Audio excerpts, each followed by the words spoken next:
What is going on, everybody? It is episode 773 of Pop Culture Crisis. My name is Brett, and I am here with my freezing co-host. Introduce yourself, please. Hi, crisis actors. It's Mary. Brett just turned down the temperature by 1 degree, and I simply cannot work under these conditions. It's ridiculous. It's I unfair. can't live like this. She actually said that. She said those exact words. I simply can't do it. But I will try to let the show warm me up. Maybe the lights in the room will help warm me up over time. They will, I promise. They will. They will. We got a bunch of stuff to get into today. We will try to make sure that Mary does not freeze to death before the end of the show. It's going to be fine. But before we get started, would you hit the like button on this video, please, guys, and subscribe to the channel if you are new here and you have not subscribed here yet already. It is the best way to help this show grow is to subscribe to the channel and then share the videos and the live streams with your friends and your family and your, everybody in your life. Friends, family, loved ones, everyone in between. The more people that you share these episodes with, the faster this channel can grow. It really gets the word out there. So thank you guys all so much for that. And we got 20 from Kenneth Hart. Okay, Brett, I've got a short season for you to check out. Felicia Day, while insufferable, does scratch the nerd itch like Allison Hannigan from Buffy, and no one can deny her web series The Guild broke the Hollywood model first. So it's a web series, like maybe I could check it out. So I got a recommendation the other day. I was talking online on X about I don't want large commitments for shows. One season. Give me something with one season so that I can watch it one and done. I got the recommendation for Rubicon, which I might check out. So, I'll keep my eyes open for stuff like that. I believe the new episode of High Potential is going to be out on Hulu tonight, which I'm very excited about. So I'm going to watch that. But we got a bunch of stuff to get into today. So Amelia Perez, the movie from Netflix is currently on its Oscar pitch where it's trying to win awards. And they're doing that by hiding their lead actress in a back room somewhere. She's like Justin Baldoni down in a basement when they go to their movie premiere, and they're trying to hide her after all the evil tweets that were made over the last couple of years that made the headlines. It feels like 2 weeks or a month ago, but it was just last week. Yeah. Well, I feel like the situation has developed so fast. Yeah. And now they're creating distance between land speed record. The studio and this extremely canceled trans actor, because it's going to place the entire film in jeopardy of not getting any Oscars. So we are going to talk about that. We are also going to talk about Blake Lively again. She's not just being sued by Justin Baldoni. Now she's being sued by a crisis PR firm who says, hey, you dragged us into this mess, and I'm losing a ton of money on it. So we're going to discuss it. That the guy is like, he has this PR firm that's based in Texas, and his name is Jed. He's a Texan named Jed. He probably wears Jedediah. He probably wears a bowler tie. Yeah. He wears a bolo tie while he's suing Blake Lively. Jedediah. Think he wears a cowboy hat with the bolo tie? I'm picturing him that way. And like the really nice button ups with the really fancy buttons. Absolutely. Yeah. I'm looking forward to it. Huge belt buckle. So we're going to talk about that. We are also going to talk about the upcoming Snow White movie. Is this the end all for Disney? Because we're going to get into Disney Plus a bit at the end of the show. But, after several successes last year, Disney is now trying to play catch up with everything going on. And the question is, will the March release for Snow White cause them problems? So we got that. We got a bunch of other stuff. If you are ready, we can get started. I think we're ready. Okay. All right. Well, then we will just go ahead and get right into it, guys. So just the other day, Disney had their earnings call. A lot of YouTube channels are covering this. There's a lot of information from all sides of the internet as to what all of this means for the company. There's lots of numbers being thrown around. The problem with numbers is that they can be obfuscated in any which way to make a company look good or bad, depending on what your intentions are. So we got some articles. A big one that's coming from the mainstream press is talking about the 700,000 subscriber loss that Disney Plus had. Well, other people are pointing out that Disney Plus actually gained subscribers when it comes to the US and Canada. All the numbers, it's very confusing, but I think when you take the 30,000 foot view, you have to ask yourself, has Disney made Disney Plus a really, really great streaming service for people to want to go and flock to. Think about the original projects that have come out from there. So the argument that I'm seeing made from most people is that they have combined Hulu and Disney Plus numbers to make Disney Plus look more attractive than it actually is. But if you look at just Disney Plus and you look at the likes of The Acolyte, Skeleton Crew, Agatha, is this a streaming service that really feels like it's a place that's a go-to place for entertainment? Hey, It doesn't. You were a fan of the Agatha series. I was the only person. For full transparency. I was the only straight male who got any enjoyment out of that. Yeah, series. you thoroughly enjoyed the other lesbian witch show. It got really hard to keep track at a certain point because The Acolyte was a lesbian witch show, but they were in space. But then the Coven, not the space witch, not the lesbian space witches, just the lesbian Earth witches. Right. Yeah. So you had the lesbian space witches and then the lesbian Earth witches, and everything just got really crazy for a while there. I'm just going to give you a basic breakdown of how they listed these numbers so you guys can get an understanding of what they mean. So in their most recent earnings call for the first quarter of 2025, of the fiscal year 2025, the company reported a net decrease of approximately 700,000 subscribers, bringing the total down to 125 million from the 125.7 million it had the quarter before. Domestically, Disney Plus subscriptions increased from 56 million to 56.8 million in December of 2024. However, international subscriptions declined from 69.3 to 67.8 million during the same period, indicating a loss of 1.5 million subscribers. But the thing is that they had great growth when it came to Hulu, which added millions of subscribers. And that really is the long and the short of it. What I think is funniest about it is that they spent all of this money to get Hulu. And all of the money to buy Fox, and they don't like Fox shows. They don't like to put any emphasis on, like, say, the Searchlight production stuff or any of their original projects. Yet that's the stuff that actually gets people to sign up. Like, they're making money off of Hulu documentaries and old Fox shows that are all full season complete series over there on Hulu. If you look at the actual, like, the operating income for Netflix and Disney, that's like after their expenses have been, after all expenses and after like depreciating assets and stuff, the stuff they write off. Mm-hmm. Netflix makes almost as much as Disney does just on streaming compared to what Disney makes entirely. With the parks, with their It's theatrical crazy. releases, everything combined. Wow. Netflix is like I make the joke all the time, but Netflix is not to be fucked with. Yeah. Like, they're not. Well, like, if you're the first to do it, you're just always going to be at the top. Yep. I could be surprised years later, but I don't think that Netflix is going to be toppled by a different streaming service anytime soon. Yeah. Because they just had the right timing and the right momentum. It's 7 every week. Every week, Samba TV releases their series. Sometimes it'll be 6, but 7 of those 10 top releases are all Netflix series. Like what we're going to be talking about today. They're in the Oscar running for a movie that's about as nuclear as you can be right now because the actor ended up being persona non grata. Call me pretentious, but even the idea that a Netflix original movie would be nominated for an Oscar seems preposterous to me. In the chat, Ray and R says PCC needs to bring on Valiant Renegade for further analysis. I texted him today. Yeah. I was like, hey, I'm an idiot. Can you give me the lowdown on stuff? So that's the thing. When you go through all of these types of topics, right? So depending on where you're getting your information, they're going to give you the headline that best suits them. For most of them, even Variety, they're not going to admit it, but a headline that looks bad for Disney is good for them because industry insiders will click on it because they want to read about it, and people that hate Disney will read about it because they want confirmation bias.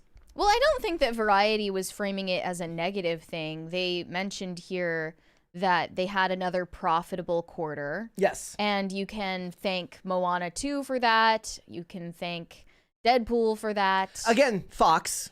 Just remember, Fox. Yeah. Well, are there any others that come to mind that would be Inside on Hulu? Out 2. So that's the thing about Hulu. So Inside Out 2 was another. Was Disney, but when it comes to Hulu, most of that just comes from the documentary series and the fact that people go there to watch old stuff. and the fact that they get first look. So like, I like those two shows. I liked Murder in a Small Town, and I liked High Potential, both of which have been approved for season 2s. And those are shows that they broadcast on Fox, but then they go immediately to Hulu the next day. So they're getting a lot of terrestrial television first looks at shows that are also on TV, but then come immediately to streaming, not when the show finishes its season.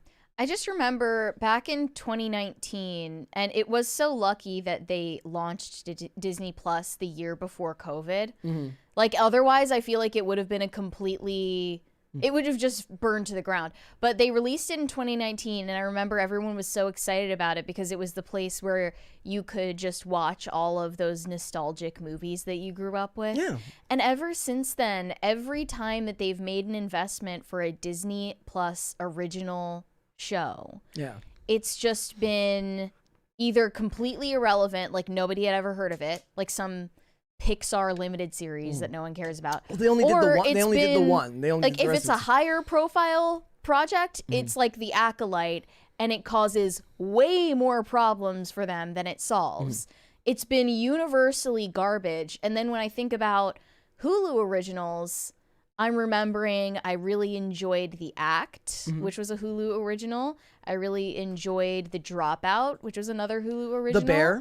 The Bear, yeah, exactly. So it's just hit after hit when I'm thinking about Hulu. It's funny because when I think of streaming services with original content, Hulu's not one that comes to mind. But theirs is really good. Like, it's funny because from what I've noticed, I mention to people all the time, I say if you want the two best streaming services right now, it's Hulu and Amazon Prime, if we're talking about pure selection. But when I talk about both of those, for me personally, they're not for originals. They're to watch old stuff that has been cataloged and then just dumped on those servers. But they're saying they want to make Disney Plus profitable just as its streaming service by adding value to it. Yeah. By making original content that people want to seek out. Only Murders in the Building, also very popular. On Hulu? Yeah. That's a Hulu original? Yeah, I've seen so many people talking about that. Yep. And that's not even talk about like the docuseries. That when I think of Hulu, I think of the fact that they had an Astro World documentary up like the day after it happened. How I Caught My Killer, Betrayal, Impact, like all these the Fox Hollow murders. Like they love that stuff, and that's the type of stuff that true crime is also doing really well on Netflix, which benefits them because that's your female audience. The women are going to love the docuseries about true crime. The men are going to look for the original, the original scripted content. Well, the men are looking at ESPN, which is also wrapped up in these bundles. Yes, that is also true. We have another 20 from Pop Culture Junkie. There is a fairly substantial rumor that Netflix had hired the person who did the questionable Oscar campaigns for Harvey Weinstein as a consultant for their campaign for Best Picture. Lots of swag sent out. I believe that. I don't know who that person is. I haven't heard about that. I believe that. They also did they did Prey, which was the Predator movie, which actually ended up being a darling amongst YouTube critics who it's Seriously? It's a prequel to the Predator series. No, I know, but I remember we reviewed that. We didn't like it, but a lot of the people in this space really, really enjoyed that movie. That's insane. So and they have 2 of those coming out this year, a sequel to that and an animated.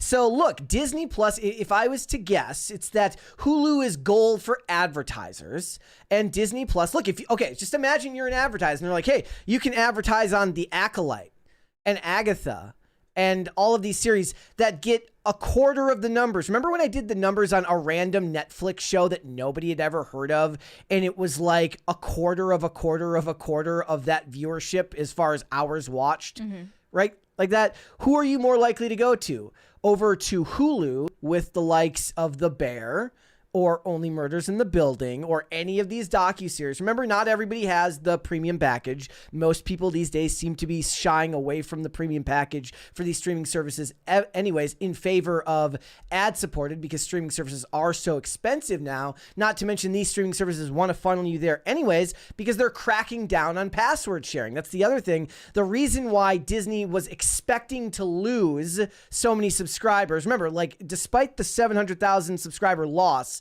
it's not unexpected. They were expecting that to happen because they just had a price hike right before New Year. Disney is price hiking and pulling a huge shrinkflation on everyone. Yeah, like that's a big part of it. They're literally adding air to the bag of potato chips that is Disney Plus with everything they add to it. And also rug pulling by adding something to the service and then taking it off silently so that everyone forgets about the failure.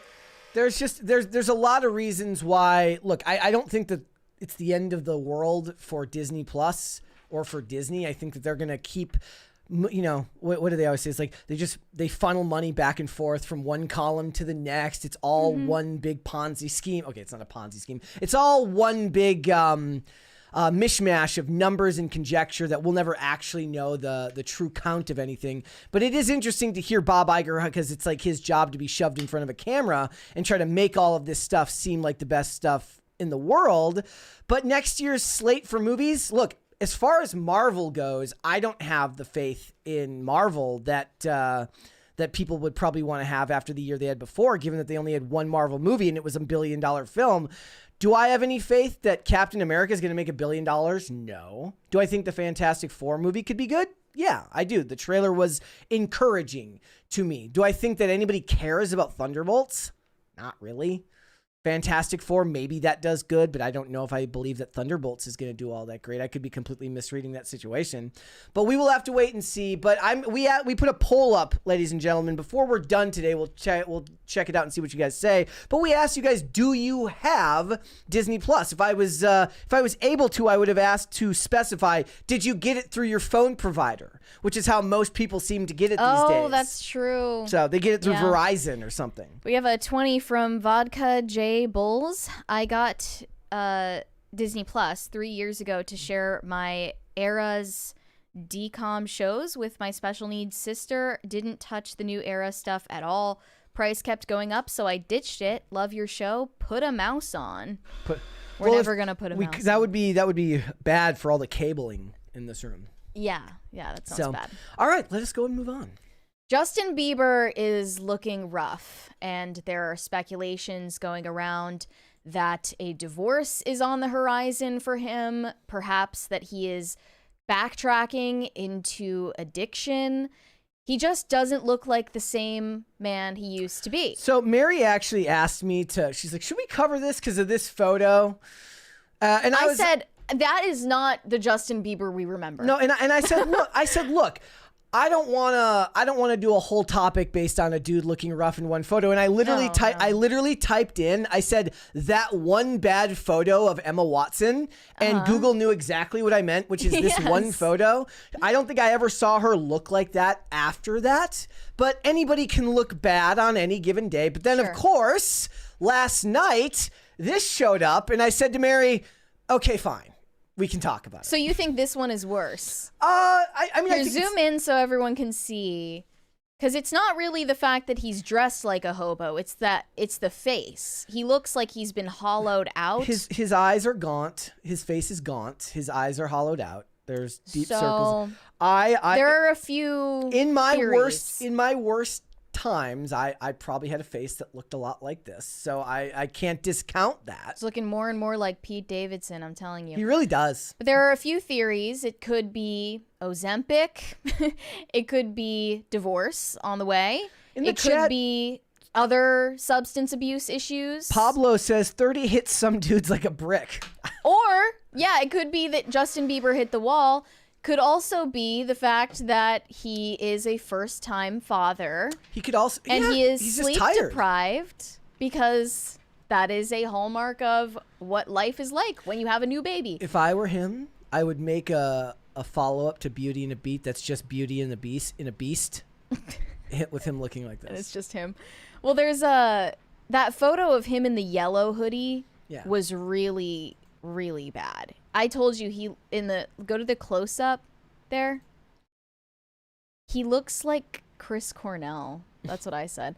Justin Bieber spotted looking gaunt amid speculation of marital crisis. Dom Lucra also said Justin Bieber fans are worried about him yet again after stepping out with his wife Haley for a date, and amid speculation that they are having problems in their relationship. So I looked around, I poked around to find if this was actually being speculated, because I've seen people reporting Well, it is that they're now because on the people brink just- of divorce for a long time now. Somebody just says it to make a headline, which Yeah. causes the speculation to start. It's a self-fulfilling prophecy. Yeah, I mean, back when all of this Diddy news was still popping off, I remember Candace Owens did an episode of her show about it, and she said that Justin Bieber has been getting hit especially hard with negative headlines, and that it could be a coordinated media attack on him and his marriage. Once you isolate somebody, you make them feel like they're not able to speak out. He also just recently unfollowed all his Yes. former work, people that he worked with, the people that he toured with. There's a lot of weird things going on in Yeah. Bieber world, Yeah. to say the least. But here's what Daily Mail reports. Justin Bieber's marriage is seemingly far from idyllic, with the pair going days at a time without talking due to his refusal to listen to Hailey's concerns about his well-being. The tensions between them have prompted calls from Hailey's friends to leave Justin. An insider says Hailey has been struggling with Justin almost since the start of their marriage. She loves him, but he is a loose cannon. Some of her friends have advised her to go it alone and leave him. His behavior is sometimes unacceptable. She puts up with a lot. When their baby was born, back in August last year, Justin was there for Hailey, and she thought being a father would change him for the better, but it hasn't stuck. Inside sources claim that the fallout from Diddy's arrest, as well as Justin's new role as a dad, has left him stressed. However, interestingly enough, Justin Bieber is still following Diddy on Instagram, despite the fact that he has unfollowed and possibly blocked Usher and many members of his former management team. That is very interesting. What is that? Is Diddy making calls? You just forget. He I got can't to imagine. unfollowing one day and just like got busy and forgot to go Yeah. unfollow. Like he's like, oh crap, didn't I? I can't imagine that that's a mistake. I think that that's a calculated decision, because clearly unfollowing all these people has been a calculated decision for him. Yeah. And who knows if there's a lawsuit that he's about to file against them. But they continued, Hailey has been trying to give Justin the help he needs, but he doesn't appreciate being told what to do. More, please. Thank you. It was muted at first.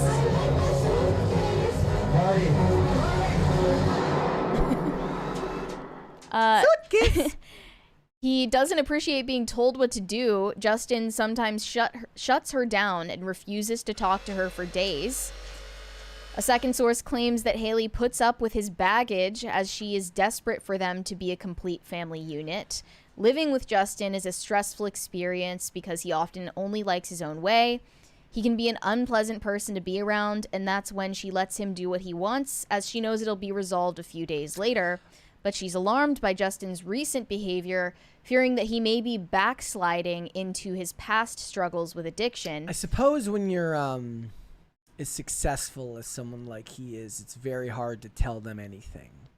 Oh, sure. And of course, given that he was raised in that environment for a long time, from the age of like 12, 13, having a bunch of cronies around you, walking everywhere with a posse, a bunch of employees who are at your beck and call.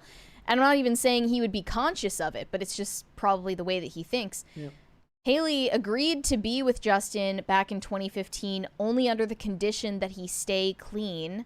He kept that promise for 6 years of marriage, but now, as a new father, his actions are worrying her. Did he have a verifiable history of addiction, or just... He has spoken about it publicly, yes. I don't know what exactly he meant by it. He talked about getting introduced to less serious things like weed when he was very young. But I'm sure that it went further than that, and that's when you started seeing all of the crash outs from him, like pissing in the mop bucket, screaming at people, spitting on his fans. I mean, all that stuff just seemed like the typical medium spiral of somebody who's grew up famous. Like that, I was always shocked by how like upset people were by that stuff. I was like, that seems very mild compared to what somebody that grew up the way he did could have ended up like. Yeah, and then he ended up kind of settling down, getting married. He's been very open about his faith and going to church, and now he's a father. So it seems like now would be the time for things to quiet down and regulate for him. But now they're talking about his incoming comeback to music. Like, he's in the studio right now working on new music, which he hasn't done for a long time. I mean, being busy can't always be the worst thing in the world. Like, Yeah. maybe there's the idea that not having any type of goal or purpose in your day-to-day life ends up leading you down the road of bad decisions. I know that that's true for me. So maybe getting back to work would be the best thing for him. Though he works in an industry where chemicals come with the job in a lot of ways. So, well, not just chemicals, but bad people come with the job. well, that's what I mean. And that's why he's dissociated himself from all of these former managers and employees, people who worked with him and were friends with him for years, like over a decade in Usher's case. And if he's not associating with him anymore, I imagine that that's precipitating some kind of huge news. I mean, a big part of it is like, look, he just can't grow a full beard. And it doesn't help your. It sounds like I'm making a joke, but I'm not. Like, it's patchy. So if he was clean shaven there, yeah, I guess his cheeks are a little bit sunk, but it wouldn't be the worst photo in the world. It's just he has a patchy beard and it doesn't help his case. Also, he looks like he's wearing trash bags all the time. He always dresses like that since before he started looking different in the face. Yeah. It's just funny that he walks around with Haley dressed like a hobo, and then Haley is like always dressed to the nines and looks like a supermodel the entire time. Yep. But I don't know. I think there's a possibility that he's planning on filing a lawsuit against former business associates and at the same time dealing with all of this negative press, and at the same time working on making new music to come back to his career from a relatively long hiatus. Yeah. So there are plenty of explanations for why this could be happening that don't involve him being about to divorce his wife who just gave birth to their baby. Yeah, there's... Like, I just feel like the negative headlines about them specifically have always seemed so coordinated to me. Oh, and it seems like people want them to fail. They do. Why them, though? I always felt like there was a whole discourse that roots against him being in a happy, stable marriage. Well, I mean, I don't even know if I see that from people here. Like, I see people watching who tend to be like, I don't really care for his music, but, it seems like he had a rough go of it. So how bad could he be, right? He's primed for a renaissance of his own if he can get his stuff together. Do you think when Diddy goes to trial, Justin might be asked to testify? He'll probably do everything in his power not to have to. I'm sure, yeah. But I don't know. Maybe he wants to.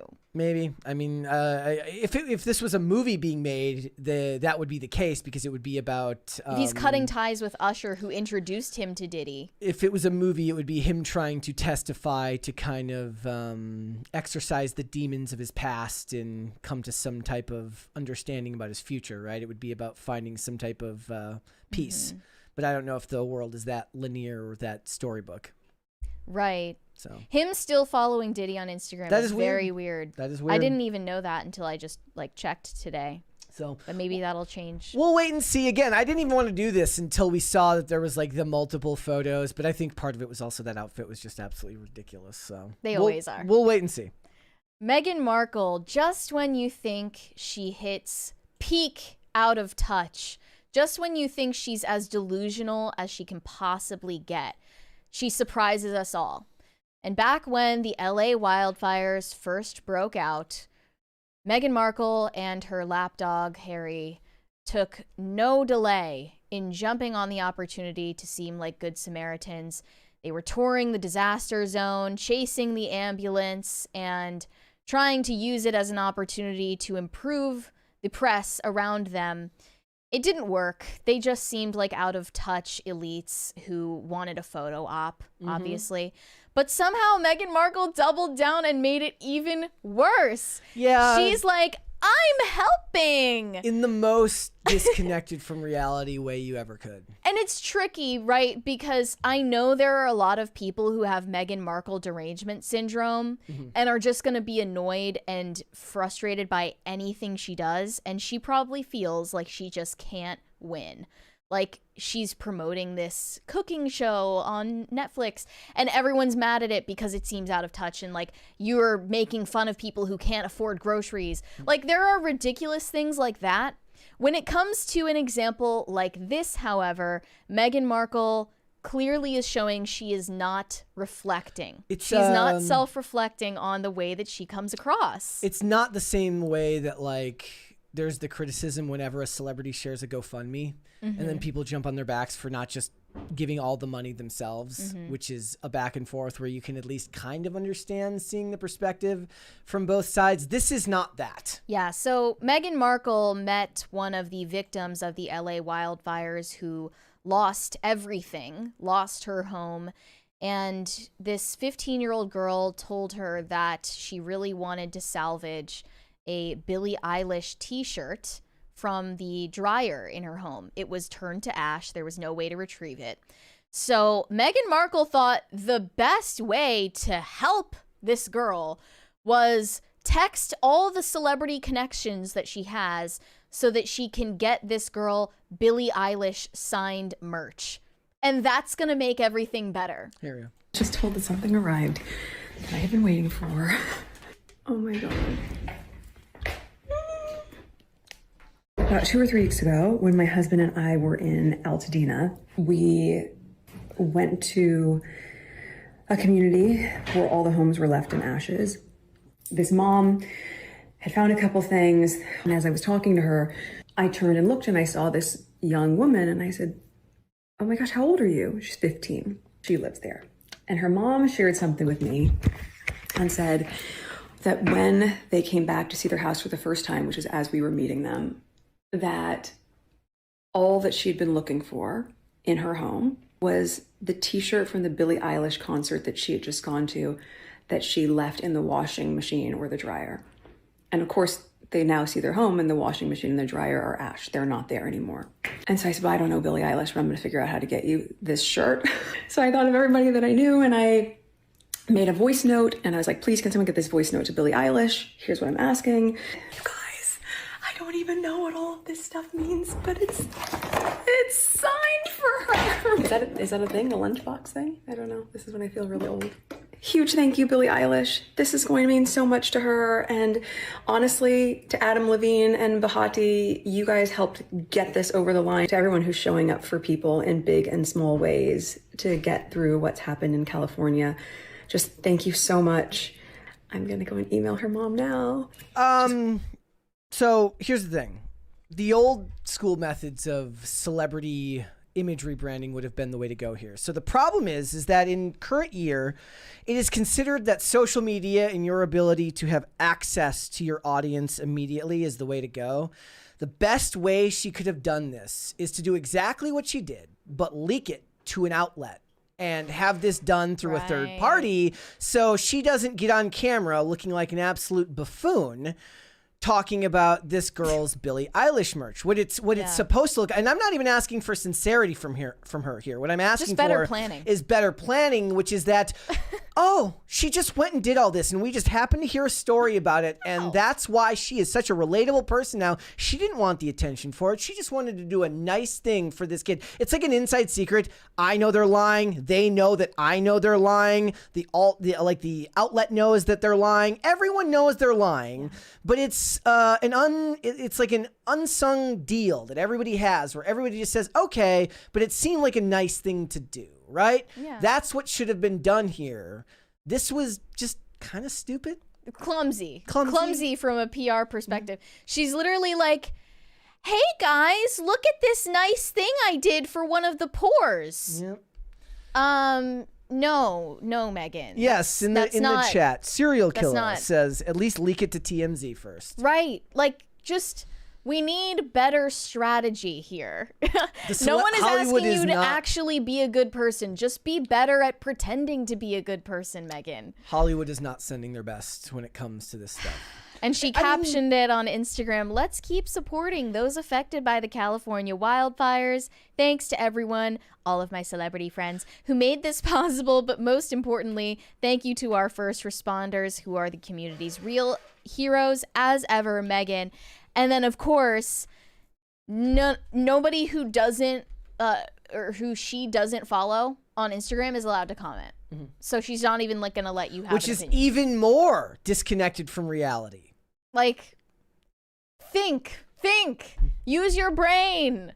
I'm not looking for things to be offended about. I'm not, but how could she not see the way that this would be received? I'm not even looking for authenticity from celebrities. I'm looking for better fakeness. Yikes. Here's the thing. In the age of social media, the strategies for rebuilding your image have changed drastically. And in some ways, the ability to reach your audience directly like this works. For some people, it can come off as more authentic. It doesn't work as well for people who are part of the mainstream celebrity apparatus. It works better for influencers who don't come from a background with production companies and PR firms and agents and managers. It only seems authentic when it comes from somebody who might not seem like they have access to all of those things. But when rich person number one bypasses their manager and their agent to do something like this, it just seems like a tactic rather than their authentic self. Do you think she might be making up the entire story? Oh, I don't know if she'd go that far. That seems risky to me. It seems sociopathic and like Machiavellian is what it is. But a lot of people were commenting saying that they believe she 100% made up the entire story about this 15-year-old girl. Is she also supposed to be relatable? 'Cause she's like, I don't know what the kids are listening to. Who's this Billie Eilish? I don't know what chick? Billie Eilish is. What's a Billie Eilish? She's like acting like she's not She's the one of our- most... She's acting like she's not a celebrity social climber, acting like, I don't even know, like, who Billie Eilish is. Like, what's a Billie Eyelash? We're going to find don't out know. later that Billie Eilish is in an episode of her cooking show and she's going to knew the whole time. Right, exactly. I'm picturing Megan getting on her phone and texting like Oprah, she's texting Mindy Kaling, she's texting Adam Levine, she's texting Lizzo, anyone who might have Billie Eilish's number. She's using all of what she thinks are her celebrity friends now that she's living in LA. I remember there was an episode of Leverage, because we've been watching Leverage recently, where they mention how she's trying to repair this dictator's image who's now living in America. And the idea is like, you help 1,000 people, you just remind everyone how rich you are. You help one person, that's a great story. That's not really true anymore. They want you to help the 1,000 people. When you help one person, they just say you're doing it for clout and say, why would you share this link to this GoFundMe, which could raise you hundreds of thousands of dollars? Why don't you give those hundreds of thousands of dollars yourself? The access to social media and crowdfunding has ostensibly changed the way celebrities have to interact with audiences, and somebody needs to rewrite a playbook very soon. Otherwise, they're going to be a place littered with Meghan Markles who don't know how to rehab their image. Right, but if she were just doing charity work out of genuine concern for the people who lost their homes, she wouldn't need to publicize it, right? Like, and even that's a different tone. So when Jennifer Garner goes out and delivers sandwiches to the homeless and literally gives a homeless person the shoes off her feet, everyone goes, okay, it's a little preachy, but whatever. You know, it's not looked at negatively. It's just looked at like there's probably plenty of people. So I'm skeptical. She probably splits that into two audiences. There's probably a bunch of people who are like, oh, that is so nice of her.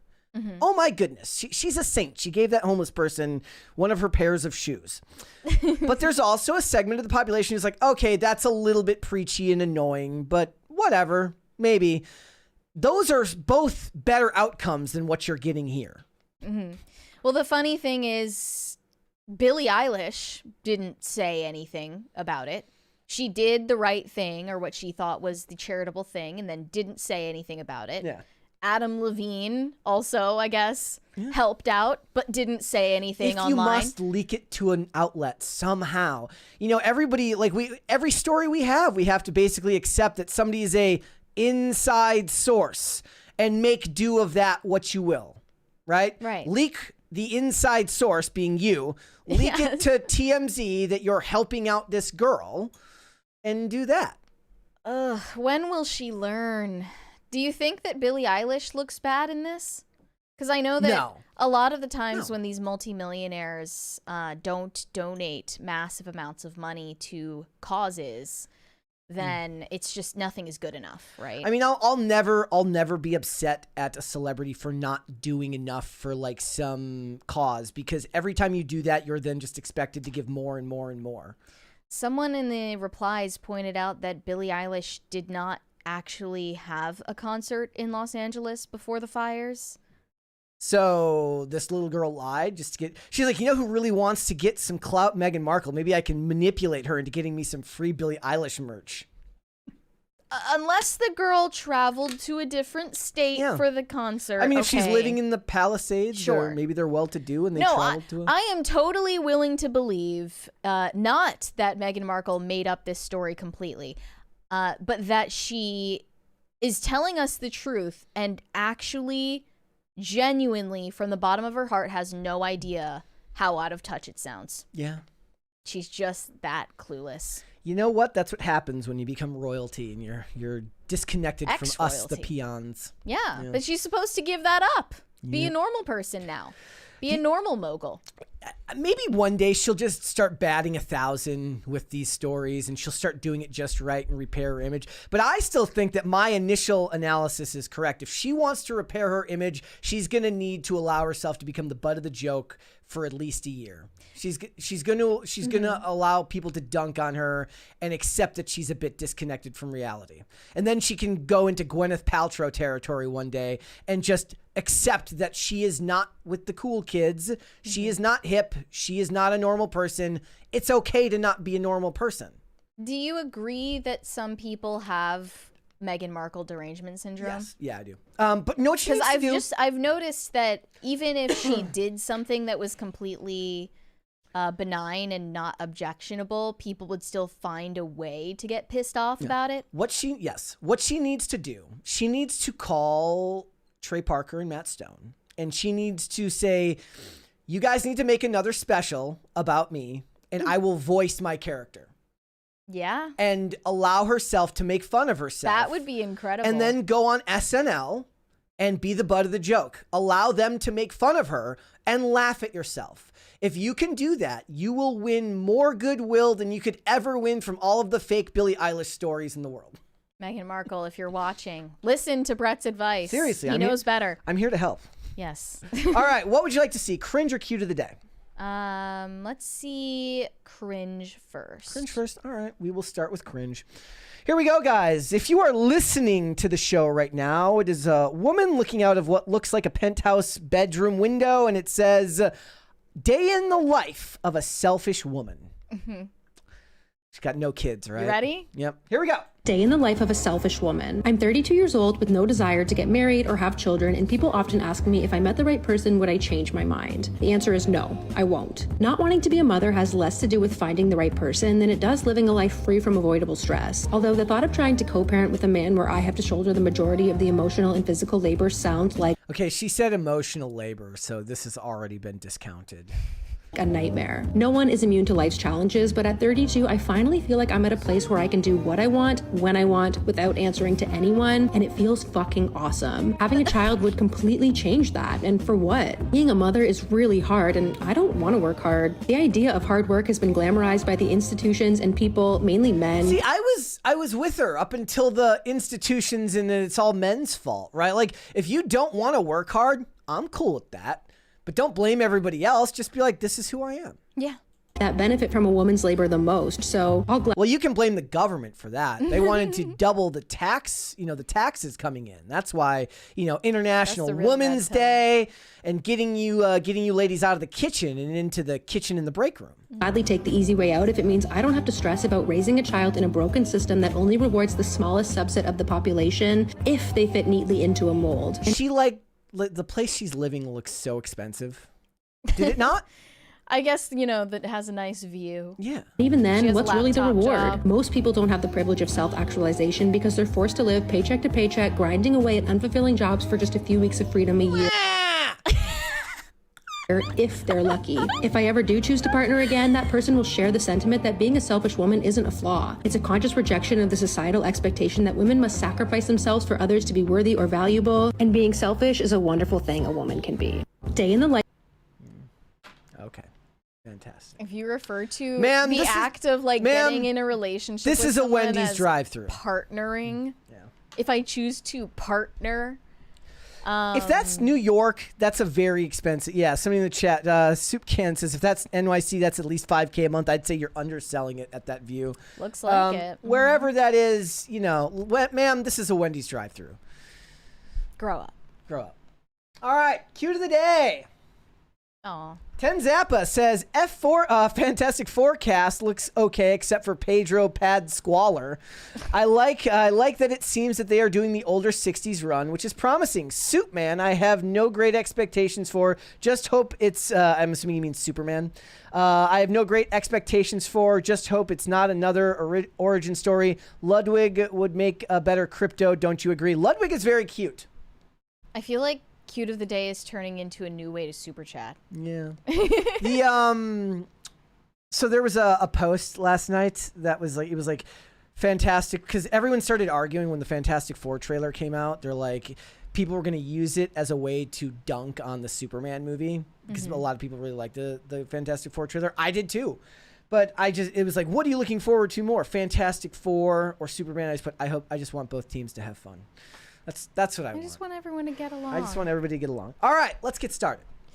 Everything was looking like sunshine and rainbows and cupcakes and trans flags for Emilia Perez star Karla Gascon until some problematic tweets resurfaced. And now this actor, the first openly transgender actor to get nominated for an Oscar, by the way, has been unequivocally shunned by the industry in the middle of Oscar season, no less.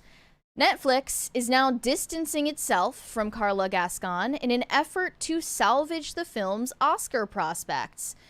In case you missed it, these offensive tweets were mainly about Islam and race and immigration. There was one that praised Hitler, and I wouldn't even say that if it weren't true. You know that. Like, it wasn't... I know it was taken out of context, but it was literally a tweet saying something flattering about Hitler. And all of these tweets came from, not a decade ago, but from 2020 or later. So now, Karla Gascon is expected to travel from Spain to Los Angeles during the critical second phase of the Oscars campaign for Netflix's Emilia Perez. So weird to think about how we dunk on award shows every year. Like, look at these losers thinking they matter, but they really matter to them. They do. Like, they go on whole press tours just to push to win these stupid awards that nobody actually cares about. Yeah. But it does affect their ability to make money in the future. It affects their favorability when it comes to, you know, Netflix wants to be able to sell advertising. So having movies that have won Oscars is a big deal. Remember, there was a time when the Oscars shunned streaming altogether and wouldn't consider them for anything. I guess think of it like Yelp reviews for restaurants. Yeah. Maybe. Yeah. You're right, and it shows that this is all pay to play. They say the planned Yes. itinerary included major industry events such as the AFI Awards Luncheon, the Critics' Choice Awards, the Directors Guild of America Awards, the Producers Guild of America Awards, and the Santa Barbara International Film Festival. However, now Karla Gascon is no longer expected to attend any of them. Gascon and Emilia Perez co-star Zoe Saldana share the same PR firm, the Lead Company. Netflix and that PR agency have stopped communicating directly with Karla Gascon and are now only communicating through Gascon's United Talent Agency rep, Jeremy Barber. He's got his work cut out for him. Definitely. Netflix is no longer covering Gascon's travel expenses to various award shows or for her styling for any appearances at these events. It would now fall on Gascon to pay for everything from flights to accommodations. The actress was a relative unknown when she got the life-changing title role in Emilia Perez, which meant that she was paid just over $100,000 for her role in the film. I don't know how long it took them to film Emilia Perez altogether, but $100,000, it's good salary for a year, but also quite low when you compare it to other people that are recognizable names in the industry, like Selena Gomez. I'm sure Selena Gomez, another co-star in this movie, was paid far more than that. Yeah. As well as Zoe Saldana. The film's title, as well as any images of Gascon, have been scrubbed from much of the campaign material. If you want, just as a comparison, so they made a Star Trek Section 31 movie with Michelle Yeoh, and she made $12 million for that. So yeah. I mean, I know that 100,000 is nothing to scoff at. However, when you compare it to the industry at large, it's actually not that much, especially if it took multiple years to actually get this filmed and edited. That's a long time. And now that it's come out, you thought this is like a rising star in the industry, and that's been completely crippled.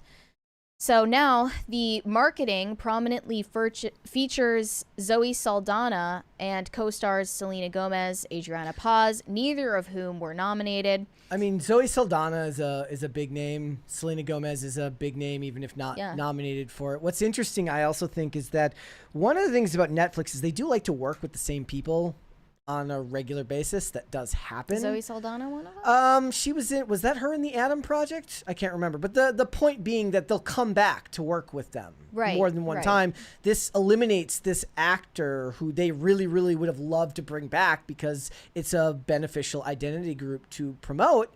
Now that's gone. There's they invested a lot of money. Not just, remember, it's not just the $104,000 they made for the salary. It's the flights to do premieres. It's all of the hotels. It's all of this money that's invested to bring forward a name for somebody that can benefit them down the line. Right. Netflix is now trying to minimize Gascon's contributions to Emilia Perez so that the controversy around her past remarks won't overshadow the film or the work of her co-stars and collaborators.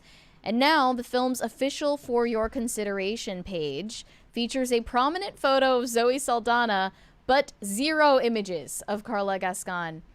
Do you have the For Your Consideration up on there?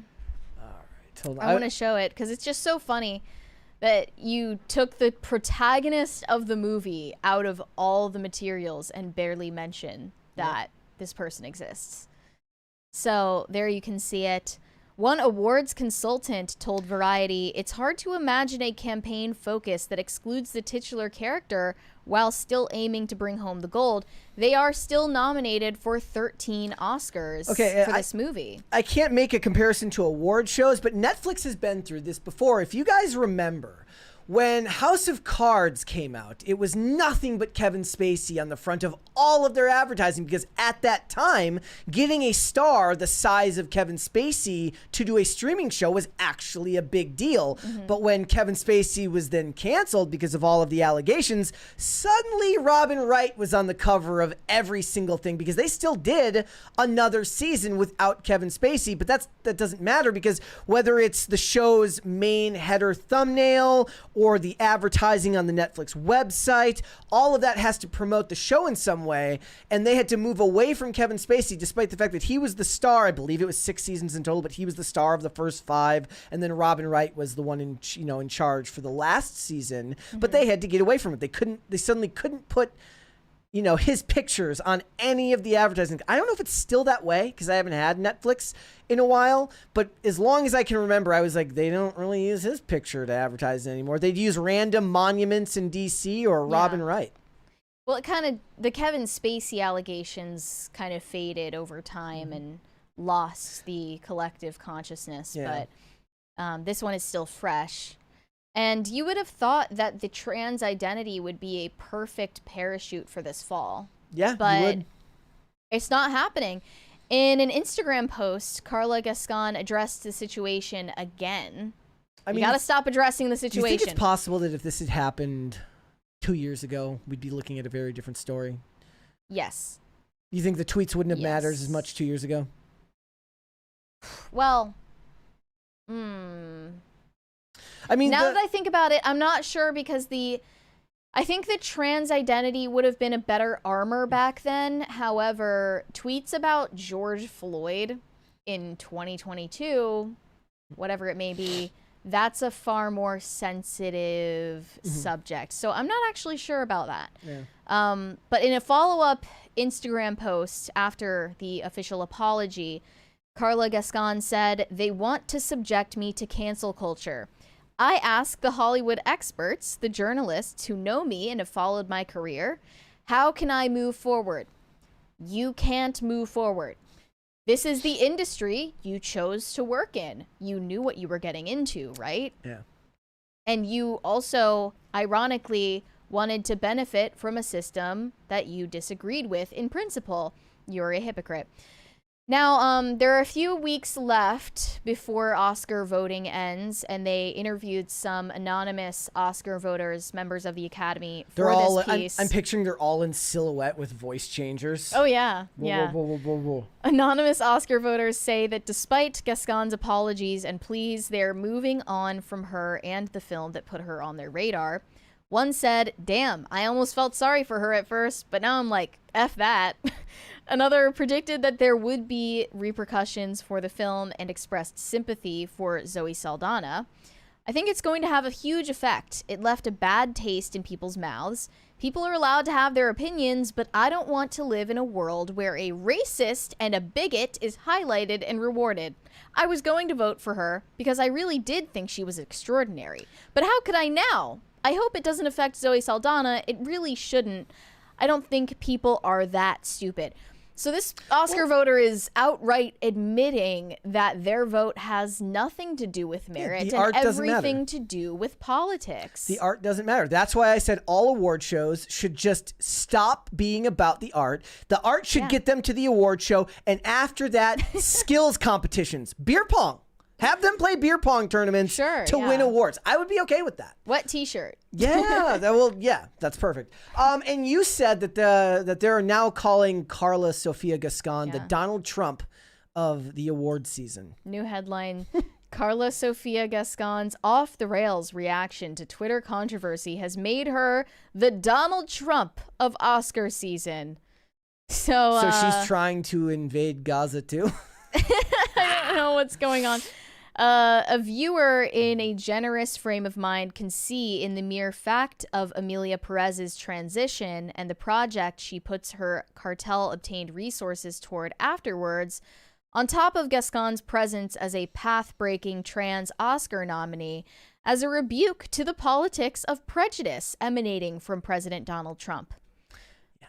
But now they are in league with each other because they're both Islamophobic, racist bigots. Because Donald Trump is gonna make it the Gaza Strip Mall. Exactly. Yeah. Here were a couple of interesting takes I saw on Twitter from leftists. Okay. They think that Karla Gascon is getting unfairly targeted for these tweets based on being trans. This person said, "The backlash against Karla Gascon is justified, but it is telling how fast Hollywood shunned a trans woman while male abusers keep getting jobs and awards. Keep that same energy for cis straight men." Well, they did. They got rid of Armie Hammer based on speculation and lame in lame text flirting. Well, yeah, I guess that is true, isn't it? Well, okay, so that's not necessarily true. There was actual assault allegations against him, if I remember correctly. True, but nobody cared about it because everyone wanted to talk about how he fantasized about being a cannibal. Yeah, the text messages were more of the distraction and all that. But Armie Hammer is getting work again. Yes, he is. So he's doing just fine. I'm sure that Karla Gascon will be just fine in the long run, but not in the short term. This is going to hurt all of the people who were involved in this project. And this person followed up saying the director of Amelia Perez is just one example. That MF straight up called Spanish the language for poor and migrants. That same director, Jacques Audiard, responded to criticism recently about how the film represents Mexico, saying, "What shocked me is that either people haven't seen the film properly or they haven't seen it at all and are acting in bad faith. Yeah. The representation of the cartels in the film is thematic. Opera has psychological limitations. It seems I'm being attacked in the court of realism, while I've never claimed that I wanted to make realistic work. It's funny because this is actually a big bone of contention sometimes. One of my favorite memes of all time is like when you wake up in the morning in Mexico, and it's just yellow. just sepia tone. Yeah. But look, go back and rewatch a movie like Sicario, or even the sequel to like Sicario 2. And it's got a very, very brutal depiction of cartels. And I do remember, however minuscule it was, there were people who did at least comment on like, it's not nice to showcase these groups like this. It's like, what do you want people to do? Cartels are a real thing. Cartel violence is a real thing. MS-13 is a real thing. But that's your brain on modern American liberalism. Like not like traditional liberalism, but like far leftism, where anything outside of America shouldn't be critiqued and everything in America should be like rigidly critiqued constantly. So yeah, and of course, just given that you're watching a movie, you're not going to see everything going, I don't know, like they're going to highlight conflict. They're going to highlight crime. They're going to highlight drama. They're going to highlight death. Well, it's what I say. It's like it's not about any type of prejudice. It's that the extremes make the most interesting stories. Like if you watch a movie about a family, there's going to be family conflict, even though that doesn't affect every family. Surprise. I don't remember who, it was like I responded to Emma Vigland about something like this. I don't even remember what it was in regards to, but it was just that, as a whole, the most interesting stories will often be the most problematic, and that's okay. Yeah, exactly. They also were very mad at the representation of trans identity in Emilia Perez, ironically, given that it was nominated for all of these Oscars for highlighting the trans experience. Yeah. It was Oscar bait in the first place, but they had to address the perception of Mexico in the movie. Yeah. Another leftist on Twitter said, "I'm going to say something people may not like. This is good," meaning Netflix distancing itself from Karla Gascon.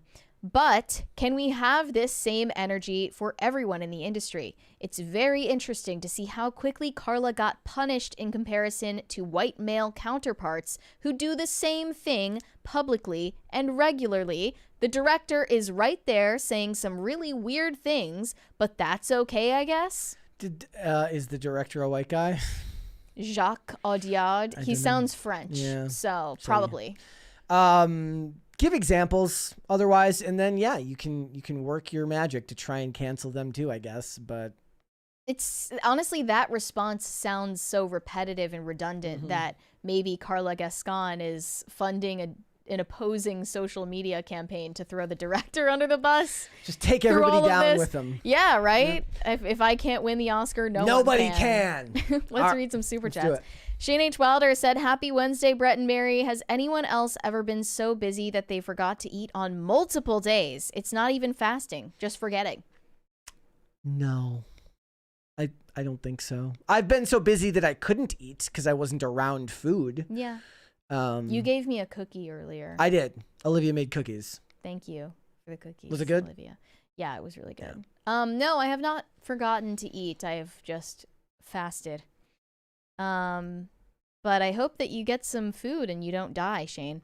The Evil Time Wizard said, "Started watching High Potential. Thanks for the recommendation, Brett. Now, when are you going to finish The Chosen? Season 5 is in April. You should review." I'm not even through season 1. I gotta get there.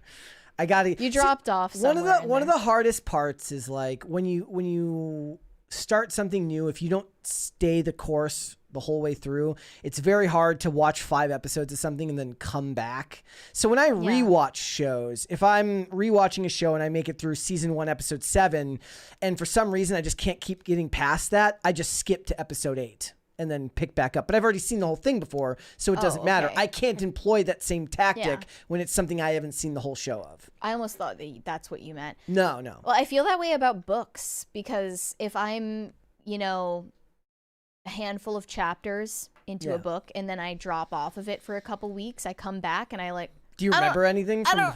I have to go back at least 20 pages and reread those just to make sure I remember anything. Yeah.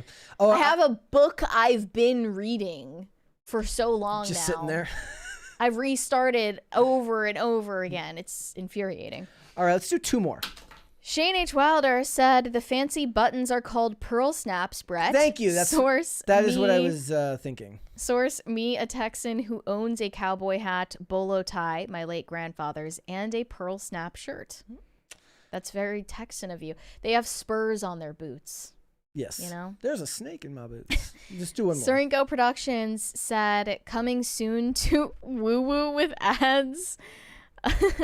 Lesbian space witches from Mars featuring Amber Heard and Elon Musk. I still couldn't believe that Fubo was a real place, was a real streaming service. Isn't it like some streaming service within a streaming service? It's for or something? Sports. It's like What? a sports specific streaming service. Is it because it sounds like a baby saying the word football? I have no idea. Fubo. Maybe. I don't know. All right, let us move on. Blake Lively is getting sued for defamation once again. This time by a crisis PR firm called Street Relations that she claimed played a key role in the supposed social media smear campaign waged against her by Justin Baldoni. The PR firm's CEO is named Jed Wallace. They are based in Texas, and I'm just picturing a rootin' tootin' cowboy with the bolo tie and everything. He says howdy. Yes, he says howdy, Blake. He tips his hat to you. Yeah, exactly. So the CEO of the crisis PR firm is now suing Blake Lively for defamation for placing him essentially in the crosshairs of her legal battle with Justin Baldoni without any evidence that his company had any involvement in this supposed hate train that was paid for in 2024. Street Relations was named in Blake's original civil complaint against Justin Baldoni back in December. Feels like a lifetime ago. It does, doesn't it? Doesn't it? But then they were not named, interestingly, in the lawsuit that she launched just a few days afterwards. Jed Wallace accuses Blake Lively of falsely lumping his firm into allegations she made against Baldoni and then sending the information to various media outlets, including Elle Magazine, I'm assuming New York Times as well. Yeah. Blake then doubled down by falsely accusing him of being a subcontractor to a company called TAG, T-A-G, the acronym, to assist them in their unlawful retaliatory social combat campaign against her. It's also Such very a creative serious writing sounding. project here. Despite the fact that Blake didn't name him in the lawsuit, the damage was done, and the media continued to report that he had engaged in illegal activity. Jed Wallace now says he has suffered millions of dollars in reputational harm as a result of Blake's defamatory statements. He is seeking $7 million in damages, so Blake better get busy and sell more shampoo. We're gonna have a lot. Sell more, a lot more of of your shampoo. alcohol brand, more of your hair care brand. Get DVD maybe a rentals clothing of line, a DVD perfume, rentals. DVD rentals, maybe a shoe line at JCPenney. We'll see a lot coming from her in the near future so that she can pay back these legal fees. BL Dunks. Blake's legal team calls BS on this new lawsuit, saying another day, another state, another 9-figure lawsuit seeking to sue Blake Lively into oblivion for speaking out against sexual harassment and retaliation. Wait, I thought it was just, well, I mean, she's the one who said that no teeth, so I don't know how much I believe the sexual harassment stuff. Yummy. But, like, I thought it was a 7-figure lawsuit. She's saying 9-figure, or at least the legal team is saying 9 figures in here, I guess, if you put it all together, given that Baldoni is suing for $400 million. That one makes sense. Yeah. This is not just a publicity stunt, they say. It's a transparent retaliation in response to allegations contained within a sexual harassment complaint that Lively filed with the California Civil Rights Department. While this lawsuit will be dismissed, we are pleased that Jed Wallace has finally emerged from the shadows and that he too will be held accountable in court. Now, a source close to Blake Lively, who knows who it may be, now tells TMZ that all of this legal drama is taking a deep emotional toll on Blake Lively and her family. It's causing her and Ryan Reynolds much anguish, but she nonetheless is eager to have her day in court, and she feels very vindicated that the judge ruled in her favor by threatening to move up the trial date if the PR battle overshadowed the legal battle. That is not, in fact, a ruling in Blake's favor. If you ask Justin's legal team, they say the judge did not rule in Blake's favor, but they had asked the court for a gag order for Blake not to be deposed by Brian Friedman and for the entire case to be dismissed against them. None of that happened. Therefore, the court didn't rule in her favor. Private individuals have suffered hugely due to Blake Lively's vastly untrue claims, and they too are looking forward to their day in court to show the truth. And part of that truth, which is included in Justin Baldoni's lawsuit info website, is that Blake Lively single-handedly inflated the budget for It Ends With Us by 6 figures, $430,000, so that she could expand her wardrobe to play Lily Bloom. It's funny because I actually saw a lot of women who were fans of the Colleen Hoover book complaining about the wardrobe they chose for her in the movie. They're saying it's like nothing like what they pictured for the character based on who she's described to be. Why in is the she books. wearing a romper? Yeah, she's like wearing all these rompers and weird like It's overalls. It's like when Dave Chappelle wore like the work suit, like the work romper for his that Netflix. Look special. at the next one. She's in like TJ Maxx military fatigues. I don't know what they were going for with this. Lots of overalls, lots of coveralls, like she is a mechanic or something. Weird prints. This is what they spent $430,000 for. Yeah. When all that the women watching this movie wanted was for Blake Lively to wear sundresses the whole time. Yeah. It's so simple. It's so easy. They're barely even trying at this point.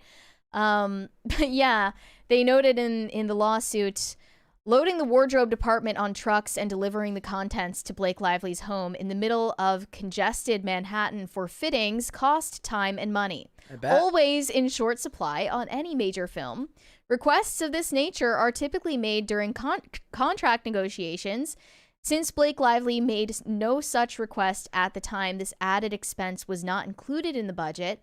Blake Lively, who had a greater obligation to the studios as an executive producer, paid no heed to budget constraints, let alone to the months of planning that had already been completed. Wait, what does reshopped mean? Where did you see that word? It says that she demanded her character's outfits be reshopped. So it says she refused to go to the fittings. Does that mean that is reshopped means they had to bring them to her? Sounds like something like she's asking them to completely redo. Like, all so the work. go buy more? Yeah, basically replace everything.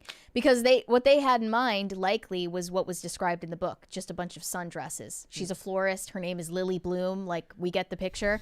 But she was probably insecure about her mom bod and taking it out on everybody else. And I don't say that to poke fun at her. It's because she outright admitted it. And she tasked Ryan Reynolds with berating Justin Baldoni for fat shaming her. Meanwhile, Ryle Kincaid just wakes up and says, "This is what I look like. I woke up like this. I woke babe. up like this." Yeah.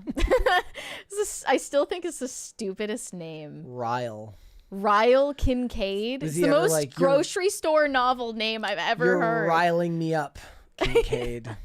Yeah, I posted a clip from that rooftop scene, the storied rooftop scene, the embattled rooftop scene. And it's supposedly written by Blake, maybe by Ryan Reynolds or both of them. And this line she delivers is insane. She's like, I heard that maraschino cherries like stay in your stomach for 7 years, like, or they give you cancer or something. I forget. So it's like you have your cells regenerate every 7 years. Like it's like when you swallow bubble gum. That and maraschino cherries every 7 years, you're a new person. And then Justin's character is sitting on this rooftop and he looks out at the city and he says, "Wow, I didn't know that about maraschino cherries." This is the genius script that they fought over, okay? That they fought to include in the movie. And then she's like, Yeah, I don't know if I just like made that up, but like they are pretty gross.